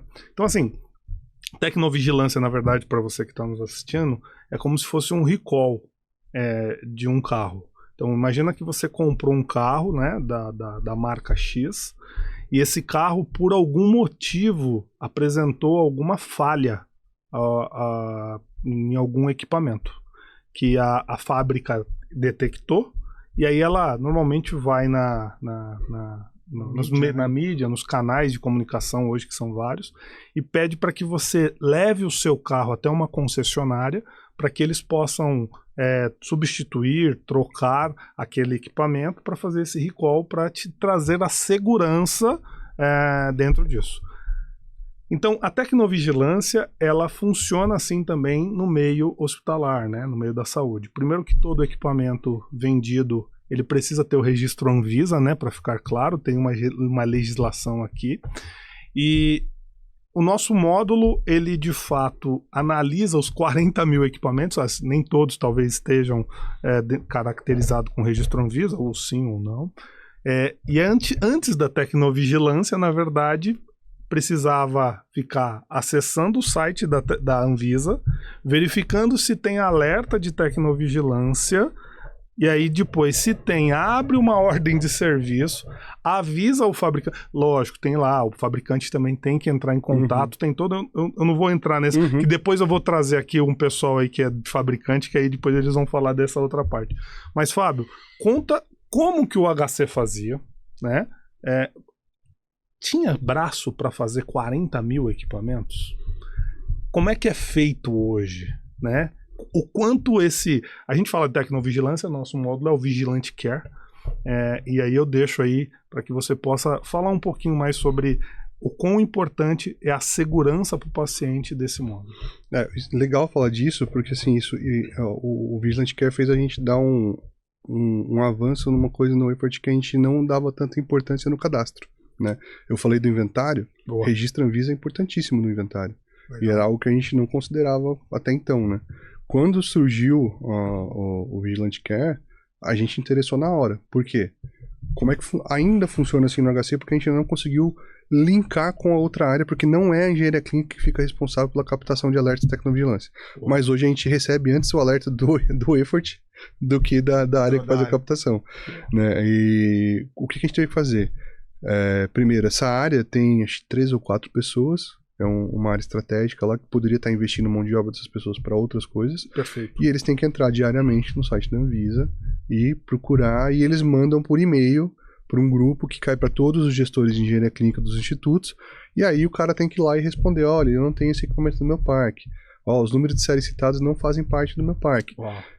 É uma forma, No passado acredito que no passado era a melhor forma que a gente tinha. E essa busca no site da Anvisa, ela é bastante manual, é bem complexa. Né? Às vezes o site da Anvisa não está funcionando. Sim, é bem complexo. E tem muitos hospitais que ainda tem um processo e fazem desse jeito. Exatamente. Ainda, viu, Fábio? E aí o que a gente quer evoluir com eles? Primeiro a gente teve uma fase de adaptação nossa, interna de higiene clínica, por quê? Vamos colocar o Vigilante Care? Vamos, colocamos. Não tem o registro de todos os equipamentos cadastrados no Everest. Não vai gerar alerta. Perfeito. Qual que foi o trabalho? Vamos buscar todos. O registro mudou, esse aqui não tem. Tem equipamento que nem é aplicável ter registro Anvisa, dependendo da aplicação dele e tal. Perfeito. Então, primeiro foi essa racionalização. Hoje a gente já recebe bastante alerta. Todo dia eu abro o Effort e lá tem a listinha de alertas lá. E ele já me gera com os equipamentos. Então, assim, se é um modelo, não tem um número de série, ele já me traz aqueles modelos e já consegue o gestor local ver direto se alguma coisa crítica recolhimento, manda recolher. Perfeito. Se alguma coisa que é algo um pouco mais preventivo, tipo, olha, toma cuidado para fazer tal coisa e tal, fica mais como um aviso, ou então entra em contato para fazer a troca da peça. E o que a gente está tentando fazer agora? Linkar com essa equipe para eles pararem de usar o site da Anvisa e passar a usar o Vigilante Care também, porque é algo que não dá para abrir mão pela estrutura que a gente tem lá, não dá para ficar só na engenharia clínica, porque tem toda uma lógica criada lá internamente, que essa equipe que fica fazendo captação faz parte da rotina deles. Mas eles vão ter tempo, por exemplo, para investir em outras coisas que não ficar lá, sei lá, quantas horas eles ficam por dia fazendo captação de alerta, né? Eles vão conseguir coletar muito mais informação no tempo que eles faziam a busca manual. O que é legal também, eu já gero ordem de serviço direto, né? É isso aí. E eu consigo linkar essa abertura de ordem de serviço com o nosso processo interno lá, que já é abrir com um tipo de ordem de serviço de tecnovigilância. Boa. Antes o cara podia até gerar ordem de serviço, mas de repente ele esqueceu e colocou como corretiva. O indicador não ia aparecer que veio de uma tecnovigilância. Perfeito. Isso já acontece de uma forma automática agora. Boa. Então assim, você que ainda faz esse processo manual, você não precisa mais fazer desse jeito. Já existe uma solução aí que você possa melhorar. E a gente brinca, né? Eu falo até às vezes nos cafés. Isso, na verdade, só traz segurança ao paciente, né? Eu fico muito mais tranquilo quando eu passo no HC ou em algum outro lugar que tenha um sistema desse controle, automático, cara. Então esse é um ponto. Então o módulo de Vigilante Care, fomos os pioneiros, e você citou bem que além de a gente ter o módulo, a gente faz a análise da base, verifica se, mesmo com um modelo, se tem equipamentos. Porque se você tiver um modelo, mas não tem equipamento, não vai subir alerta. Exatamente. Porque assim, e não precisa vincular o alerta ao equipamento. Porque assim, cara, se eu precisar fazer isso, não é um módulo, então eu vou lá na Anvisa, então isso já é automático também. Então, boa. Fábio, a gente ano passado não dá para falar mais de CMMS sem IoT, né, cara? Eu acho que Global Things, até para vocês que estão aí nos assistindo a primeira vez, por que o nome Global Things, né? Porque global, né? A gente é uma empresa global, nós atendemos a América Latina, e Things de coisas, né? Things de coisas. O que é o IoT? Então, assim, hoje a gente já consegue coletar dados. Acho que ficar bem claro aqui que, além do CMMS, que é o Effort, a gente tem o Connect, que conseguimos pegar a cadeia fria, né? Então pegamos ali toda a parte de geladeiras, ressonância magnética, né? Que, tirando os fabricantes, somos especialistas nisso. Controlamos mais de 200 ressonâncias. Mas a gente também já está pegando parâmetros, também não, a gente já pega parâmetros da parte de manutenção predial, né? Então temos algumas redes hospitalares fazendo uma gestão assim de caixa d'água, gerador, QGBT, tudo numa plataforma só. Esse contrato tá lá também, né? A gente fez isso ano passado. Cara, como que você vê isso hoje? O quão importante é isso hoje? Porque assim, não adianta ficar só no CMMS, porque você vai colocar as informações, mas agora são dados que estão chegando em tempo real, né? Por exemplo, falando de ressonância magnética, com a solução que você tem lá, você não vai ter mais um quench. A não ser que ninguém olhe para aquilo, correto? Eu ia chegar aí. Mas assim, o alerta vai chegar rápido, esse tipo de coisa. Conta para nós aí um pouco, faz pouco tempo, verdade, mas Tem até um caso que, por sinal, eu estava junto com você e a gente pegou um desarranjo ali. Não sei se é um problema, eu vou deixar para que você possa falar. Como que você vê isso hoje de uma empresa atender com CMMS também com IoT?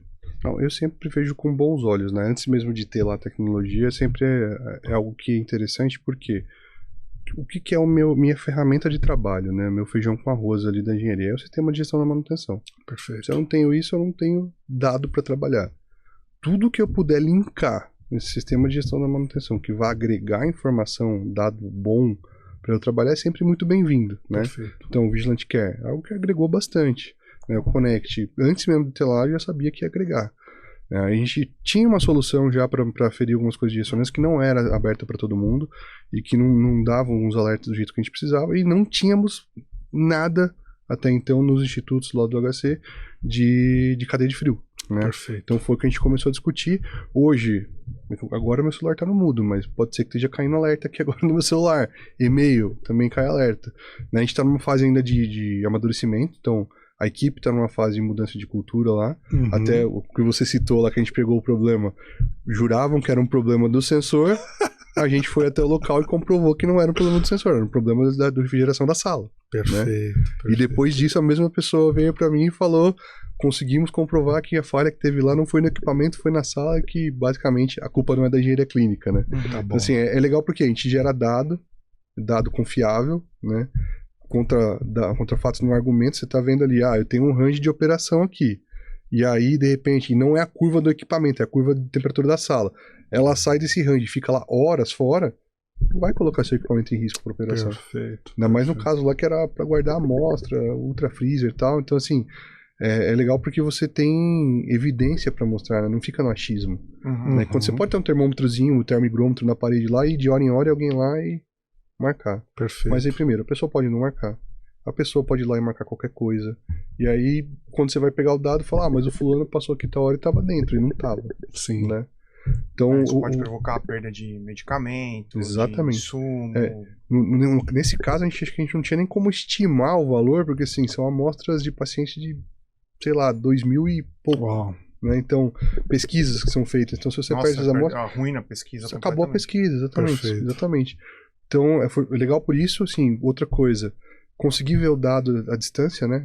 Eu não preciso estar na minha mesa ali para ficar olhando o dado, então Perfeito. abro no celular, consigo ver se tem alguma ressonância lá com algum alerta em vermelhinho, consigo ver todas as ressonâncias do parque agora que eu não conseguia ver, consigo ver cadeia do frio, então abrir por setor, ver estruturadinho, colocar lá o range de quem que vai receber, que é o que a gente está fazendo agora, né? Perfeito. Agora os meninos estavam em reunião ontem para definir quais vão ser os ranges de atuação para os equipamentos para gerar alerta, né? Depois de quantos alertas escalona, exatamente. Aí eu vou parar de receber um pouquinho de alerta. Vai dormir um pouco, né?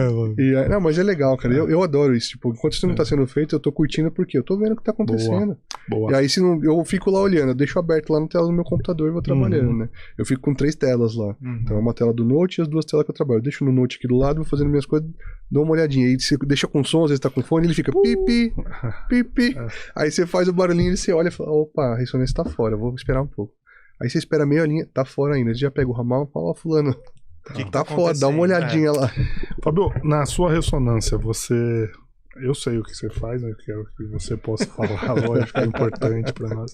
O que você monitora hoje na cadeia do frio? Nós estamos falando de laboratório, farmácia, estufas, né? Se você me permite. Nós estamos falando de ressonância. Quais são os parâmetros que você...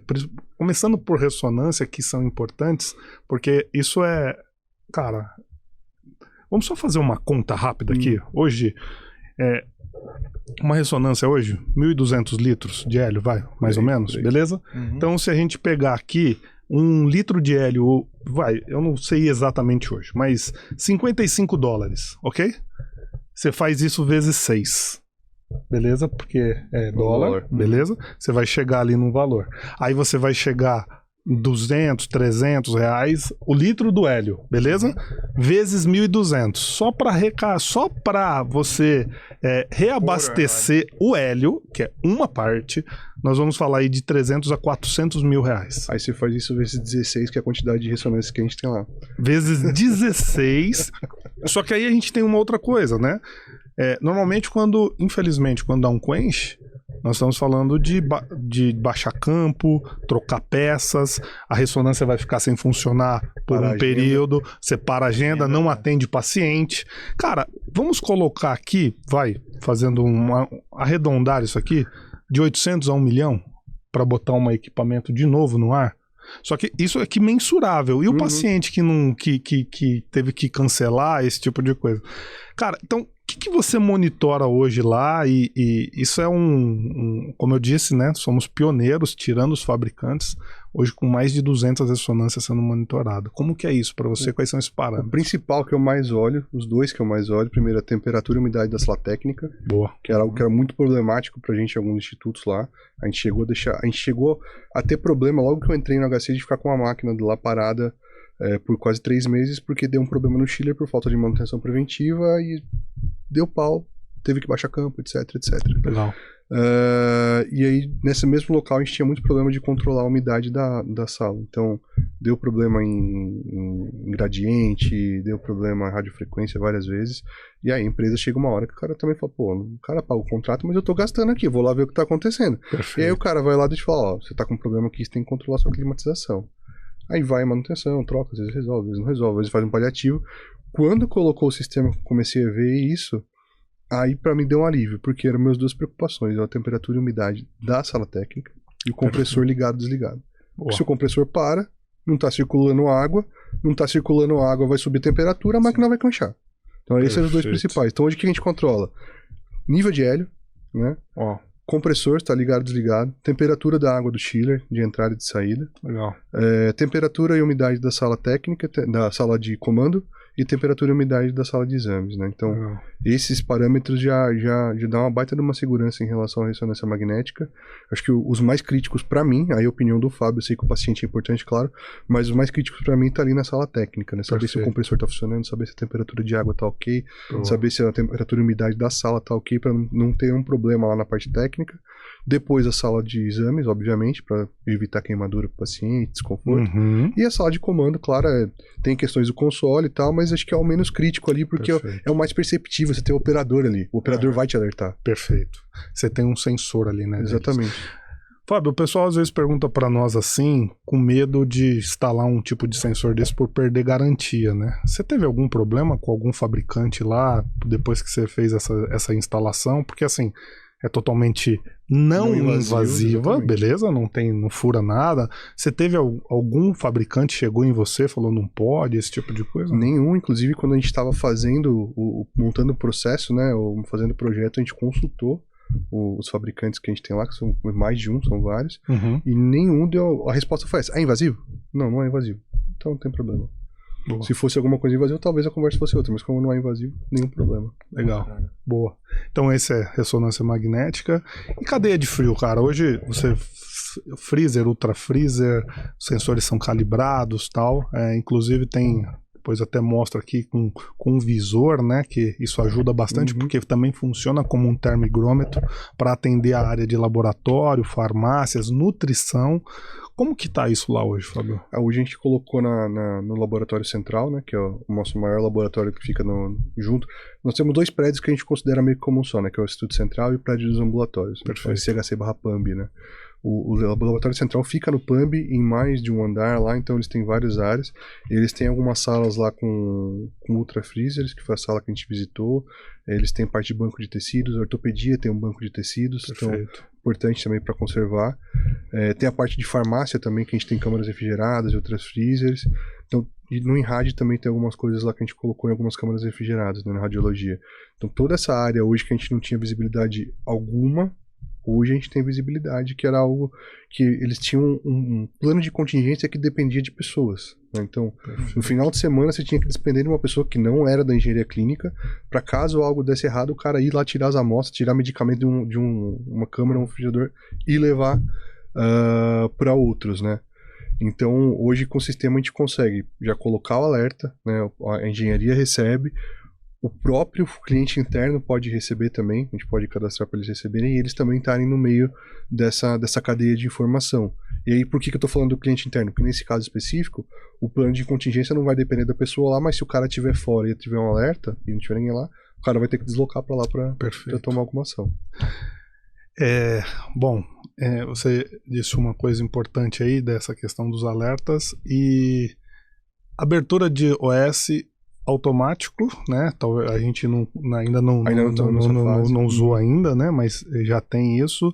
A outra questão que eu falo para você da parte de monitoramento, que na verdade a gente deixa de trabalhar de forma reativa por uma forma preditiva. Exatamente. Ou seja, você vai começar a trabalhar e vai... Por que colocar, por exemplo, uns sensores de monitoramento? Cara, disponibilidade de equipamento, né, cara? Você vai dar uma disponibilidade maior, identificar problemas na ressonância, nos ultrafreezer, nas geladeiras. No fim, é redução de custo, porque para não quebrar esse tipo de coisa. Você evita paradas mais graves, você consegue se antecipar, Exatamente. né? Vocês conseguiram medir alguma... A gente ainda não chegou nessa fase. Como a gente tem alguns meses que estão lá implantados, e como a gente não começou a trabalhar essa questão da ordem de serviço ainda também, a gente ainda não pegou esse caso, mas assim, coisas que a gente já está acompanhando, por exemplo, corrente do compressor. Isso a gente já tem de outras coisas, né, que a gente tinha antes.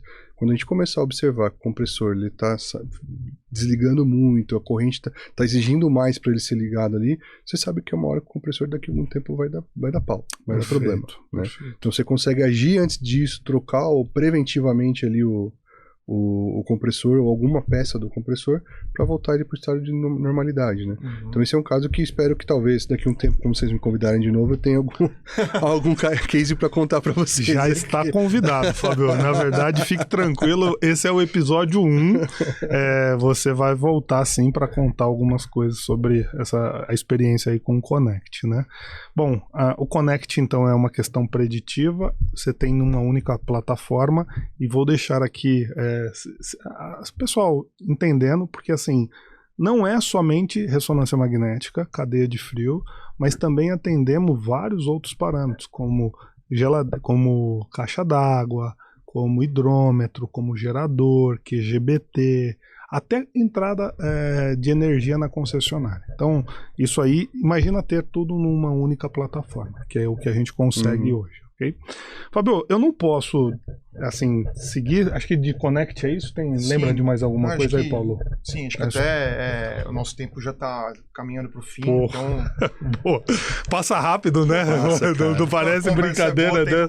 Rapaz, muito bom. Cara, a gente entrou, mudar um pouco de assunto, a gente, desde o ano passado, a gente está hypado com um assunto chamado AI, né? Inteligência artificial. A gente já vem fazendo algumas coisas, vamos trazer algumas coisas, algumas novidades aí na feira hospitalar e tal. Mas, cara, eu ainda não consegui.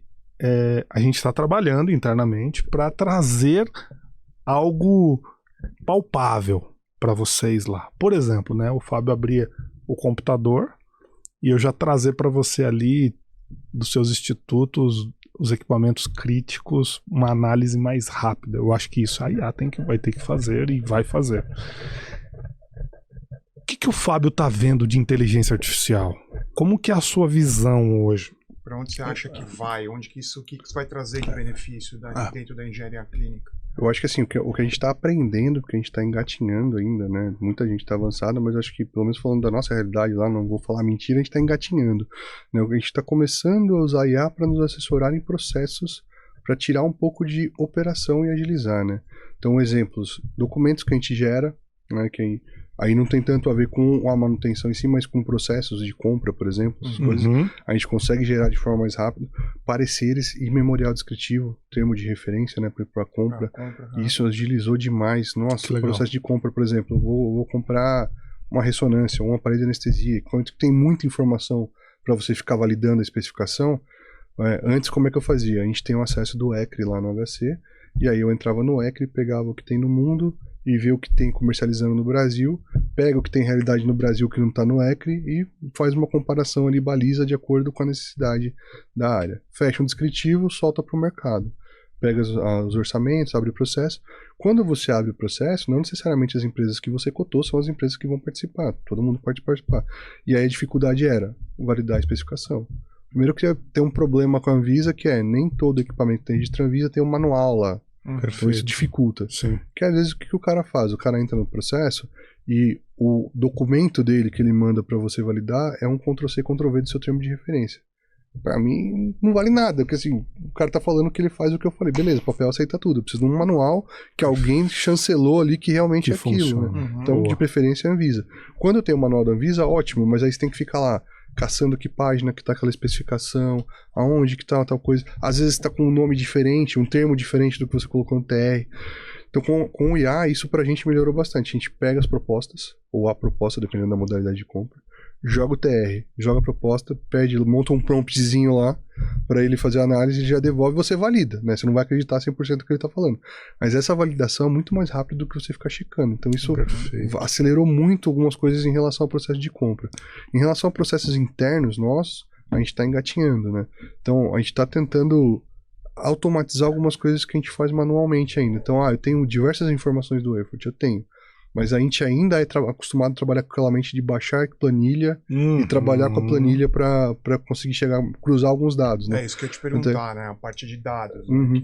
Então, o que a gente está tentando fazer, por exemplo, com esse avanço que a gente teve lá com uma maturidade de dados que antes a gente não tinha, a gente está tentando cruzar dados para, por exemplo, começar a ter uma predição de quando é que eu devo trocar esse equipamento. Né? Coisas que a gente tinha que fazer manualmente. Quanto que eu já gastei de manutenção? Eu vou entrar lá, vou baixar o relatório, eu vou olhar a família ou o próprio equipamento em si, se já está dando 50%, próximo do valor de aquisição de um novo. O ideal seria a gente ter alguma coisa que já tivesse ali, sabe? Abrir e já me dar um alerta. Esse equipamento aqui seu, já tá na hora de você pensar em trocar. Por quê? Tá com baixa disponibilidade, tá com MTBF baixo, tá com custo de manutenção elevado. Então, isso são coisas que vão agregar valor. Assim, IA por IA, você tem a Alexa, que já chamavam de IA. É verdade. A Alexa é uma IA, mas assim, não vai agregar valor. Não quero chegar lá e falar, Alexandre, quantas OS eu tenho hoje aí? Você tem 55. Isso não agrega valor pra mim. O que agrega valor é falar, Fábio, você tá com um aparelho de anestesia que tá ocioso, né? Aí isso já, vou começar a ser utópico até já aqui, tá? Vocês falaram de medir ressonância, medir cadeia do frio. O sonho de consumo é eu conseguir saber online quando o equipamento está parado, quando o equipamento está funcionando. Não interessa que equipamento. Óbvio, eu vou ter uma ordem para fazer isso. Perfeito. Que equipamento que é importante? Aparelho de anestesia. Por quê? Você tem a sala, que é do professor fulano, que só vai operar quando o cara for operar, não sei o quê. E você tem um aparelho que você comprou na mesma época, mesmo modelo que o outro, que esse aqui está muito mais desgastado, porque ele opera 90% do tempo que ele está lá disponível, enquanto esse aqui opera 20%. E você não enxerga.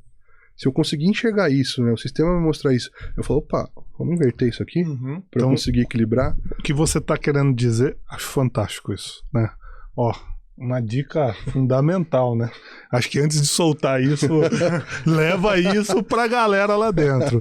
Ele está dizendo que tem aparelhos e tem salas que elas são mais utilizadas.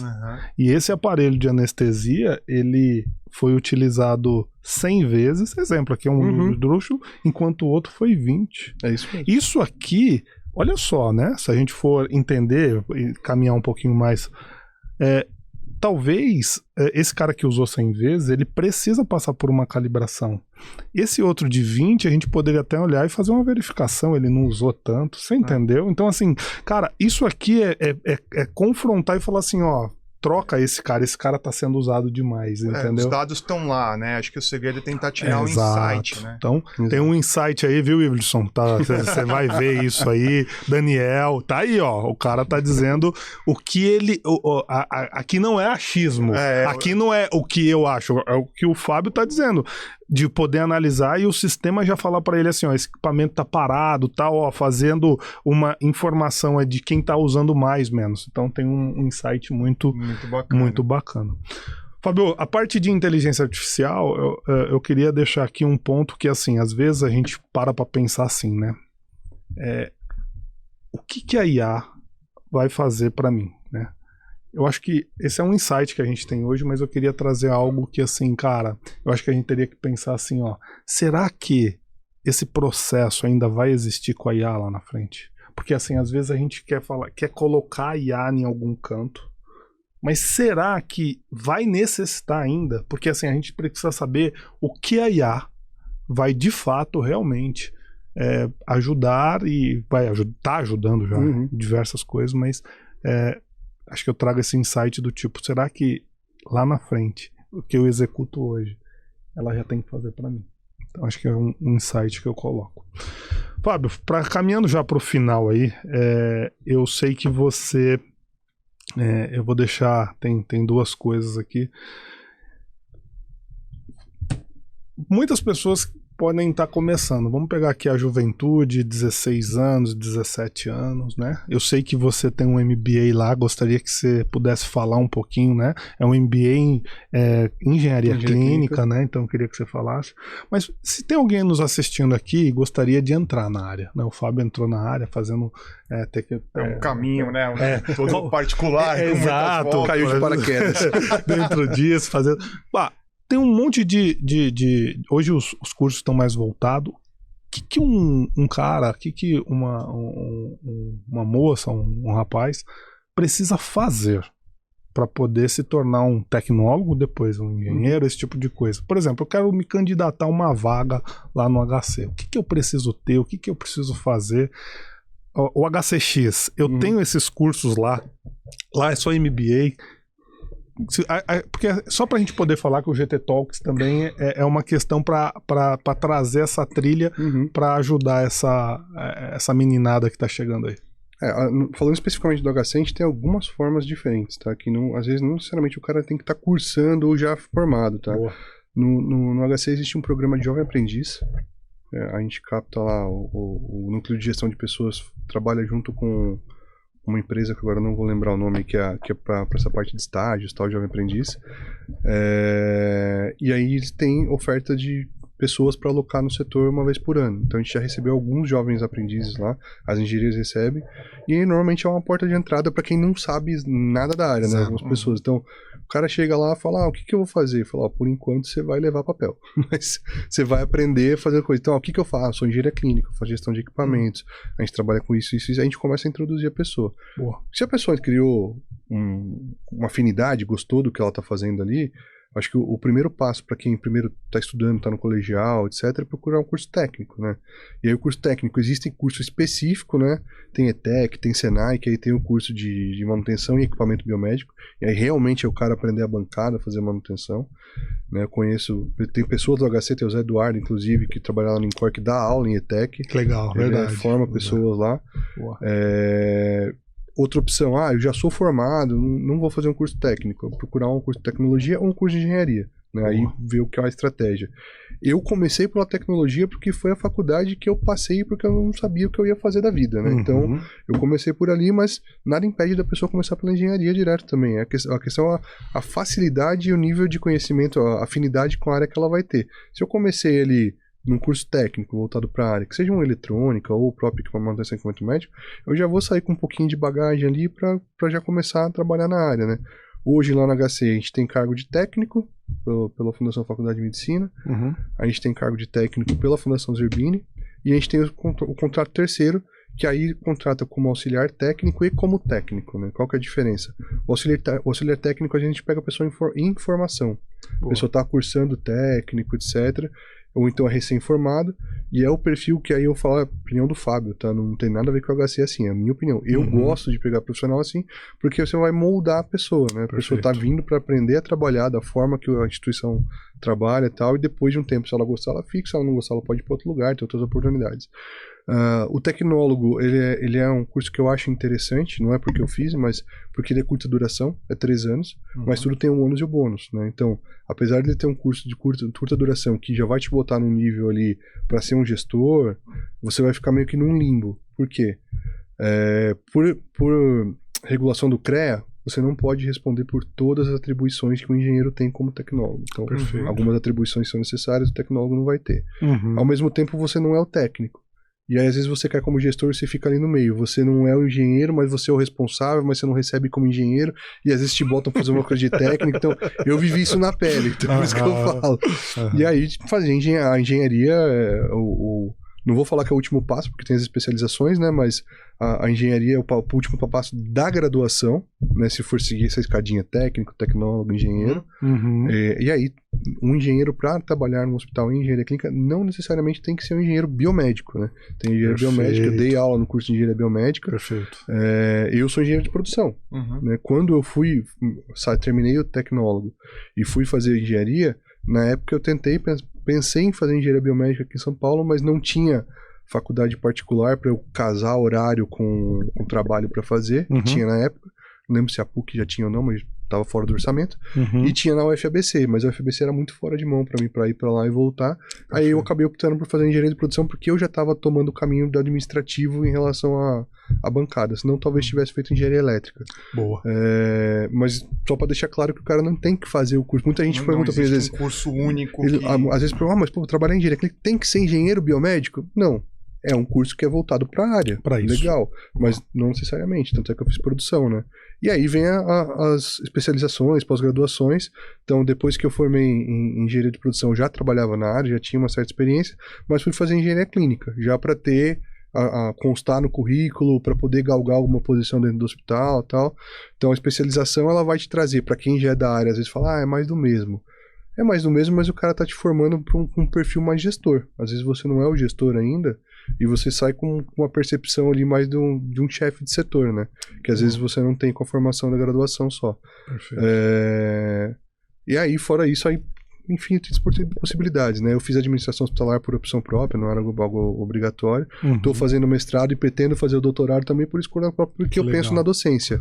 Então, é algo que eu estou fazendo pensando mais no lado acadêmico, né? E aí que você falou, como eu falei daquela questão dos pilares que a gente atua no HC, né? Uma das coisas que a gente colocou é, a gente tem que... Não somos a melhor engenharia clínica do mundo, mas a gente tem algo de valor para mostrar aqui, então a gente tem que mostrar isso e gerar conhecimento para a população que tiver interesse. E aí o HC tinha uma escola interna que se chamava Escola de Educação Permanente, EEP, e aí houve uma transição, agora se chama HCX, a marca, né? Eles fizeram um rebrand, esse que eu tava procurando, obrigado. Um rebrand ali da marca. O cara do marketing, né? Marketing aqui, entendeu? Fizeram um rebrand ali, e aí nesse meio tempo surgiu um projeto dentro do HC que chama HC Leader. E aí dentro do HC Leader foram propostos cursos de MBA. E aí eu cheguei de xereto e falei, eu tenho interesse aqui em lançar engenharia clínica. Falei, vamos fazer. Legal. Isso começou em 2020. Na verdade, sim, isso já vinha de antes. A ideia da gente lançar a especialização, mas era só entre nós na engenharia ali, né? E aí veio a pandemia, bagunçou tudo. Aí pós-pandemia eles fizeram isso e falaram, eu tenho interesse aqui, se quiser. Então a gente sentou, começou a estruturar o curso em 2022. Em 2024 saiu a primeira turma, né? Formou ano passado 25. Ano passado a gente não chegou a formar turma, teve alguns problemas internos lá, a gente não formou turma, e agora a gente está começando captação esse mês, abril, não, a gente está em março. A partir de abril a gente começa a captação para turma em agosto. Né? Então, e a ideia que a gente tentou trazer diferencial do mercado para lá, também não estou criticando ninguém, a gente só buscou fazer um modelo diferente. Perfeito. É focar na gestão, porque às vezes a gente vê os outros cursos, como por exemplo o que eu fiz, tem a parte de instrumentação biomédica. É importante ter instrumentação biomédica, mas a instrumentação biomédica você consegue aprender na prática com o fornecedor que você precisa. E você aprende na prática também quando você está fazendo o processo de compra. Você é obrigado a estudar o equipamento. Boa. Então, você começa a conhecer a especificação, depois que está lá, você começa a operação. Depois de um tempo, você já começa a pegar os traquejos de quais são as falhas. Isso aí, vai lá e dá um reboot. Isso aqui, mexe tal coisa que vai voltar a funcionar. Isso você começa a pegar com o tempo, né? A instrumentação é importante, mas eu acho que tem outras coisas que os cursos deixavam de oferecer. Por exemplo, eu acho que você aprender a dimensionar uma estrutura de engenharia clínica é importantíssimo, é algo que eu nunca tive. Legal. Se você pegar na literatura aí, tem o GEMA, lá, a Gestão da Manutenção, que é lá de 2000, que foi lançado pelo Ministério da Saúde, o projeto, ele te dá uma receitinha de bolo ali. E pode ser seguida ainda. Mas para nossa realidade de hoje, algumas coisas mudaram. Então o que a gente fez? A gente criou disciplinas que fogem um pouco do que os outros cursos dão, e aí uma das coisas que eu quis colocar lá foi essa questão de dimensionar, porque você pega alguém aí tá vendo, eu tô assumindo a gestão no hospital, não tem engenharia clínica, ou tinha uma engenharia clínica, mas não roda legal. Será que sua engenharia clínica tá bem dimensionada? Será que você tem pessoal suficiente? Será que você tem ferramenta adequada? Será que sua sala para armazenar equipamento tá do tamanho adequado? Então essas coisas a gente buscou mostrar lá para os alunos, e aí a gente também lança a mão de parcerias aí, como por exemplo com a Global Teams, aulas que a gente vai dar na parte de gestão da manutenção, a gente usa o software para mostrar o prático pro pessoal, né? Então, a gente entra, mostra como faz o cadastro, como é que faz o inventário, até chegar na extração do indicador. Então, a gente percorre todo o caminho ali, né? A gente criou uma trilha que é, na lógica, né? São 3 módulos, sendo que um módulo ali é o módulo de estruturação e implantação, o módulo de gestão e um módulo que a gente chama de pleno lá, que você vai ter outras disciplinas como inovação, parte jurídica e descomissionamento da tecnologia, né? Você tirá-la de uso.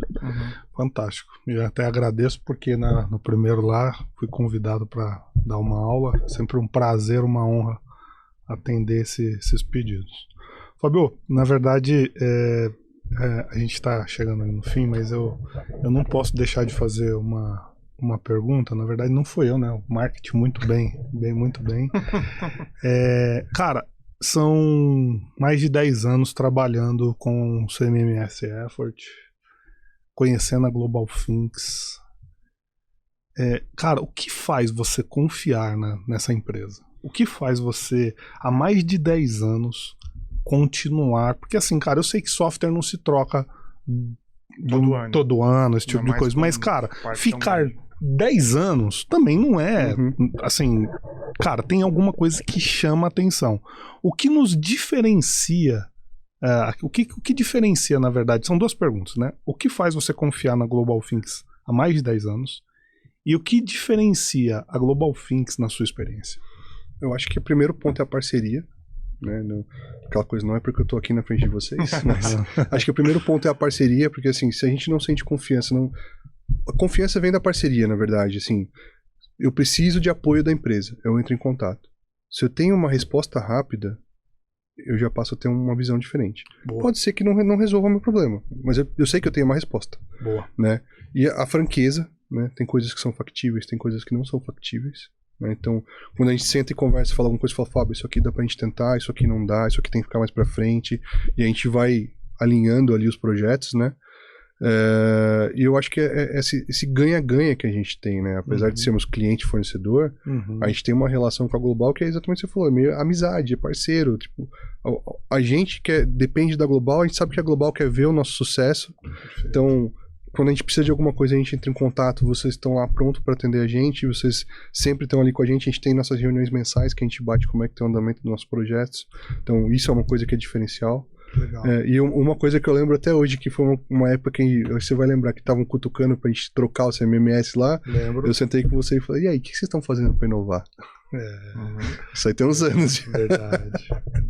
Foi ali que surgiu Tecnovigilância, surgiu outras coisas também. Connect. A gente continua sempre, né, trabalhando em novos projetos. Cara, você...